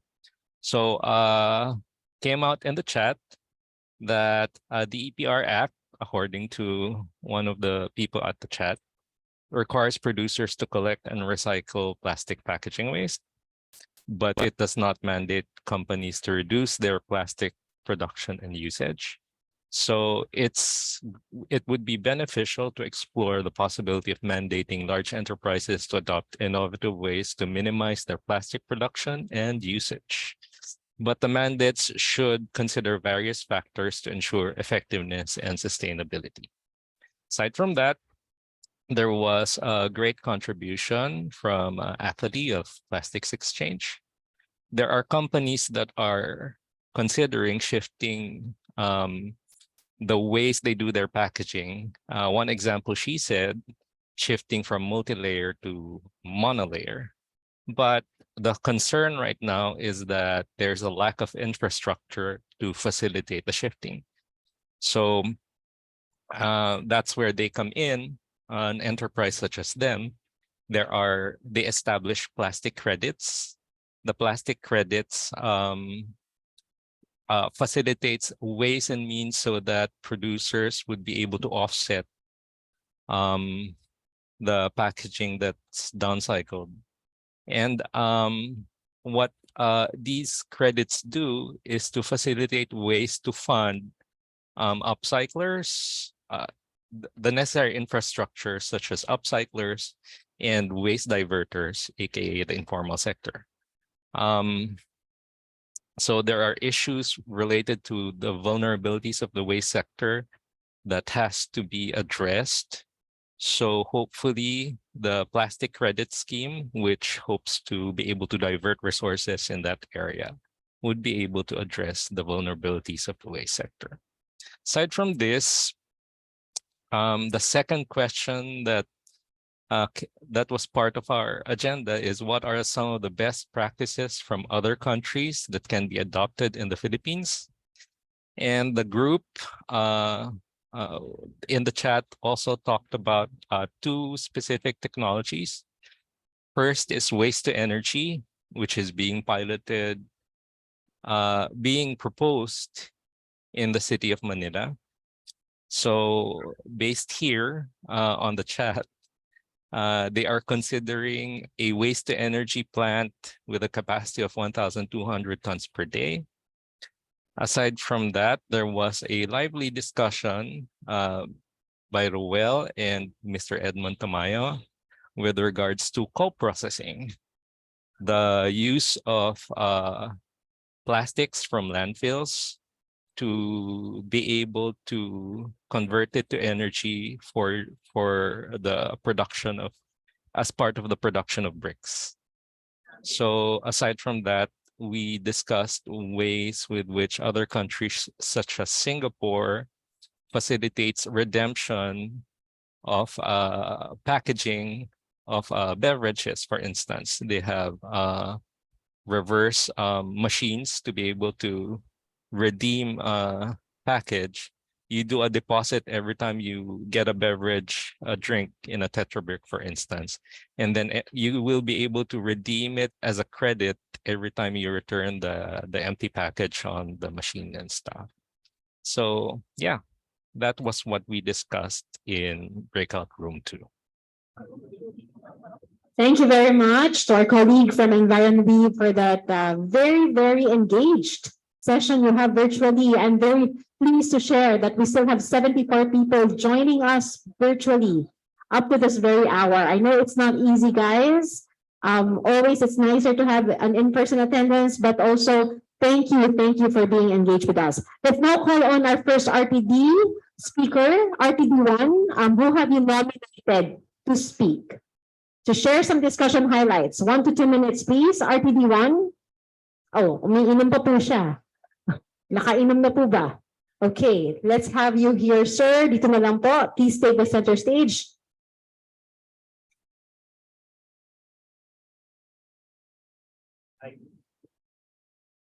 Hi, good afternoon. So I was volunteered for this from RTD1 for compliance. So the discussion is, so it's in two parts. First is more on a clarification of the EPR, and the second part is a good discussion on incentives. Incentives and plastic credits. So the first portion, we clarified, first there are two portions, or there are two parts in EPR. That's reduction and recovery. I think we've been focused too much on the recovery part, but let's also discuss the reduction part, like using biodegradables. And later, when we discuss the incentives, or sorry, the plastic credits aspect, that's where the reduction comes in. So in the EPR, of course, right now, everyone's starting, and there are still some things that we need to clarify whether we're covered or not. And it was advised, and it was a good advice by everyone in the table, that to be safe, register so that you're covered. So you do a voluntary registration, and then you account for your footprint. And then the next portion is determining who is responsible. And we always hear this, and they just said, you follow the brand. So that's how you determine who is responsible. Of course, there's also a discussion on post-consumer and B2B. So this is what was clarified. First, the EPR covers only post-consumer waste, but that doesn't mean that the B2B transaction is not covered by law. It was clarified that the B2B transaction is covered by 9003. So that's the EPR discussions and the clarifications. In terms of cascading the regulations down to the regional and to the local government. So the DENR was saying, that's why we actually have more centralized registration, so that we can evaluate the EPR programs, and then we can cascade it to the regional, and then later on to the local government. Now, moving on to the plastic credits and the incentives. Now, and this is where why it's important to remember that EPR considers both reduction and recovery, because when we talk about reduction, we have to give sort of an incentive. Reduction is considering the EPR. So we have to give incentives, or there has to be an incentive for companies to use more sustainable packaging. So you also have biodegradable packaging, or shifting to other materials aside from plastics. And what they are arguing, and I think I also agree this is correct, is that while it can't be, while the system or the mechanisms of giving credit has not yet been established, it has to be studied. And because this will really give an incentive for companies to shift to less use of plastics. Another portion, just let me know if I missed something there. Another one is, and this was pointed out by Ocean Plastics, correct? Yeah, Pure Oceans. Sorry, Pure Oceans. That there should be increased plastic credits, or shall we say double the plastic credits, when PROs or obliged enterprises recover from fifth-class municipalities, because it's more difficult to do that in fifth-class municipalities or those in island areas. than when you do it in metros where the infrastructure are more or less more advanced. So I think that's it. And now for those two discussions, those 2 points, they said that they will still have a discussion on the matter. So that's still open for like policy discussion at the EMB or NEC level. Thank you. All right, thank you very much. Let's welcome our RTD2, my RTD, Mr. Walter from Young Habitat will represent. Wow, support. Thank you, Voltaire, ha? Thank you, Ma'am Ting. Good afternoon, everyone. The group actually comprised of Green Cycle Innovation, Cyclope Inventor Society, DNR, DOST, CEMEX, San Miguel, Unilever, Coca-Cola, Nestle, UNDP, and UN Habitat. Just to share with you, in our RTD, we discussed about the importance of upstream and how it plays into the Philippine policy. And of course, that's one thing that set the EPR, Philippine EPR policy apart. It identified not just the recovery part, but also the upstream part. And when asked about what could be the things to consider, for example, to consider private enterprises to venture more into the upstream part, there are so many possible case studies like the use of monomaterials, design for recyclability, refilling stations. There's also a debate whether, you know, there are some low-cost options. Do we consider that innovation or not? Of course, we can. But there are also low-hanging fruits that companies can intend to take, even sometimes without thinking, because that makes sense. That's low cost. That's easy to implement. There are also discussions about on the downstream side about the recyclability, recycling and collection. The difficulty on the segregation at source and segregated collection are not uniform across the country. And even within particular cities, there might be some difference between condominiums, residential buildings, barangays, and other facilities. So that also has a link between behavioral change and also the discussions about form following function. If there are systems in place, it might be easier also for the stakeholders to comply or follow the standards. There are also discussions about initiatives, ongoing initiatives that are already in there, which is, for example, the rPET, recycled PET. We got good news that it's already been okayed for food applications. Before 5 years ago, I think it's not. So that's already a good policy barrier removal. And also the discussion about how to shift away from sachets. And there's also some questions about what could be the real alternative. We can really shift away from multi-material to another type of material that's more recyclable or reusable. Now, the discussions about how I was personally also surprised about the low, apparently relatively low EPR applications sent by obliged enterprises, because I understand that obliged enterprises know that they have to comply with the targets set forth by law. So the group brainstormed about how can we encourage more obliged enterprises or even volunteer enterprises to comply. So one of the things is that make it easy for companies to comply with. Of course, understanding that this year is a transitory phase for the establishment of systems and protocols and guidelines more specific to each protocol. But yeah, there are suggestions about top-down menu, some indicators that are already in place. It's easy to fill up, like the visa application or passport application forms as suggested. Also, of course, as one of the things that's, for example, one of the advantages that the one who applied, for example, a PRO, like Green Cycle, when they applied, and then when DNR is informing everyone that, you know, this is one of the PROs that applied, that also is already an advantage to them, that more enterprises know that they're already applied as a PRO. Although they suggested some additional systems to improve the systems and governance in terms of acknowledgement and data tracking and accreditations. There's also a discussion about the difference between rigids and flexibles. We all know that rigids, you know, even without EPR, it does its job. making its way to the recycling facilities. Flexibles are a little more, not a little, I think it's way more challenging. So there are discussions about characterization, how to enhance the collection of sachets and recyclables.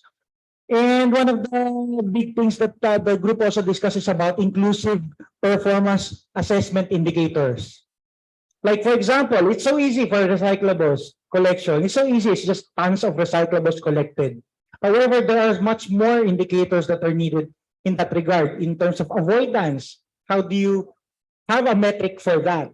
So that we should avoidance, reduction in the packaging material. So that could be part of the government structure in terms of tracking. At the same time, it also forms part of the planning processes and tracking processes of the private enterprises. And also digitization, there's already a volunteer, UNDP, for example, volunteer already to help the government in digitization. But of course, DENR also wanted private sector to be there while it's being developed, because so that there's already, inputs already from the users and the regulated community and the partners. There's also discussion about social enterprises. Usually social enterprises become the stepping stone as platform for the informal sector. Remember, any policy that formalizes something, it's really bound to affect the informal, whether we like it or not, or unintended or not. So we should have a space for them. And just an announcement, just last month, the United Nations issued a resolution recognizing the role of social enterprises and social and solidarity building as contributors to the global economy and contributing to the SDG agenda. So that's a good global recognition already. Sometimes we forget them. Sometimes we focus too much on the technology, but sometimes it's just a matter of partnering with them, and it's good. And of course, lastly, the governance part. So all systems, assessments, technology, practices, and also the governance structures could be the one that could bring it together. So that's all from our team. Thank you very much. Thank you. Thank you so much, Voltaire. Obviously, lots really to unpack, and we had a very lively discussion. Last but not least is our first RTD on compliance. All right. Oh, sorry, collaborate. It's the third RTD, collaborate. Very, very important. Thank you so much. Thank you. Good afternoon, ladies and gentlemen. And I had a wonderful time with my team over here. And I'm representing the views of the team Collaborate. And let me start with something very positive. We all talked about as the different brands, what they are doing in the area of plastics and how they're trying to achieve plastic neutrality. Some of the important ones just wanted to highlight. Nestle, anyway, they are plastic neutral. San Miguel shared the story about how they are offsetting their entire plastic liability by purchasing credits. We heard from PPCP in terms of how they are utilizing the post-consumer or the post-industrial waste by making products which are used for alternate applications. So that was something really, really interesting. We also talked about San Miguel's current plans to upgrade their cement facilities and make them plastic compliant so that we can start using those plastics into the cement plants as well. We also talked about some of the interesting developments which are happening in terms of technology transfer, in terms of getting new technologies in the Philippines and trying to build infrastructure to handle plastic waste. But I think all said and done, we also talked about the concerns related to the economic viability or to say the commercial viability of those technologies and given the structures we have in our country. So, and also, I wanted to highlight one more point which we discussed in terms of the point of agreement between what we are doing today versus the guidelines which are expected to come from DENR somewhere down the line. Because as different brands, which we are doing some things on our part, mandate ourselves or to comply with the current understanding of the regulations without having the full clarity in terms of what is going to come up as the final DENR guidelines. So that was another concern which we discussed as a part of our team. We also talked about the role of government and the private sector in terms of creating infrastructure. So I think the view is very clear. Largely, the private sector will have to shoulder the responsibility, and I think Nestle showed a very important framework. So, as Nestle, they invest in funds which ultimately invest in creating in companies which want to create that infrastructure. Because I think we all agree that the banks themselves do not have the know-how or they don't have the strategic alignment to get into recycling of plastics, which is fair, which is absolutely fair. That's not the core business of the banks. But through this initiative, they can support infrastructure creation in the country by investing in funds in funds which can ultimately invest in those technologies or in those companies.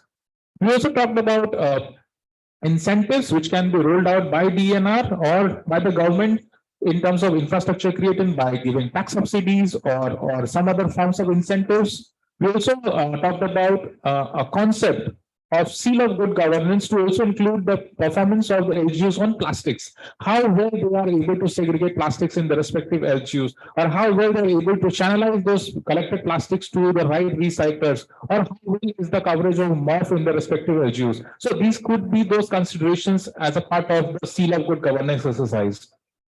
Last but not the least, we talked about and we deliberated a lot on the role of data and technology in ensuring that EPR programs in this country achieve the goals which they are intended and the way they are designed. We talked about having a data-driven approach right from the day one when we have started creating the infrastructure and we have started taking those first steps. We also talked about the role of data in ensuring that we have those measurable KPIs from day one. And once we start doing activities, we are able to measure our activities on the ground. We have the data to understand what we are doing and the future course corrections, because we all know we have seen this unfold in other geographies as well. EPR laws today and EPR's laws 5 years down the line will be very different because that's already happened. There are so many countries which have already seen this journey. And we know that the EPR laws 5 years down the line, when we look back, we will all see that the laws which were made initially and the laws which we have currently, there's so much of different. So while all these changes will go and those changes will be required and those changes will happen, it is very, very important to make those changes backed by data and analytics and solid research. That will only make the program more effective and it will improve the efficacy of the program. And I think to conclude, we all agreed that EPR is an ecosystem, and the ecosystem needs to have a collaboration. The collaboration has to be a much wider in terms of the brands, in terms of the regulators, and in terms of even the general public. So everybody has to come together to support this program and make it a success. Thank you.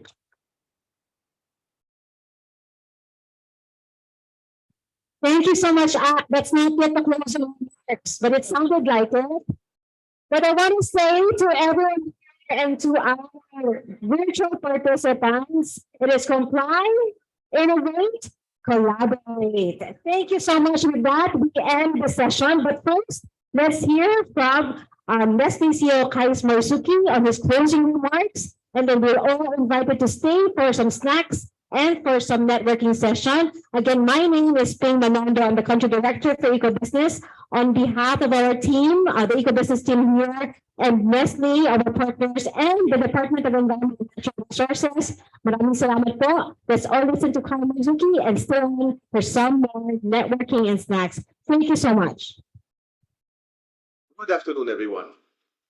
Thank you very much for taking the time to participate in today's roundtable discussion on extended producer responsibility. Maraming salamat to the Department of Environment and Natural Resources, led by Secretary Tony Yulo Loizaga, for co-presenting this event with Nestle Philippines. The EPR law for plastic waste, of course, is a major milestone in tackling the plastic waste crisis. And its implementation will only succeed if we have sustained collaboration and partnership amongst the different stakeholders.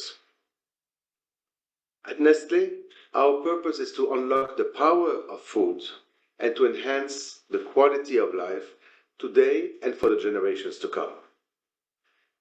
But to serve people, we need natural resources, we need a healthy planet, and so we strive to do our share to care and to protect the environment and ultimately help regenerate the earth and our operations. As a voluntary form of EPR, Nestle Philippines has been fully plastic neutral since August 2020, recovering over 64.5 million kilograms of plastic waste to date, making us the country's first multinational FMCG to do so. The journey for sure was not easy, but we had the vision and we had the ambition for a waste-free future. And with the help of our partners, we made it happen. And so we believe that there are opportunities for joint, strong government-industry collaborations to effectively implement EPR and measure its impact. By working together in helping shape a waste-free future, we together can make a difference for the environment, for the sake of our children, and for the sake of our future generations. Maraming salamat.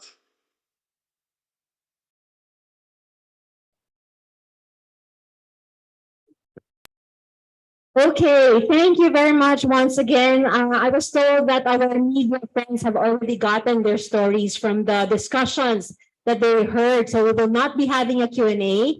And it's just now our time to get to, you're welcome to stay, have some snacks. And once again, maraming salamat mo for being here. This concludes our session today. Mabuhay po tayong lahat.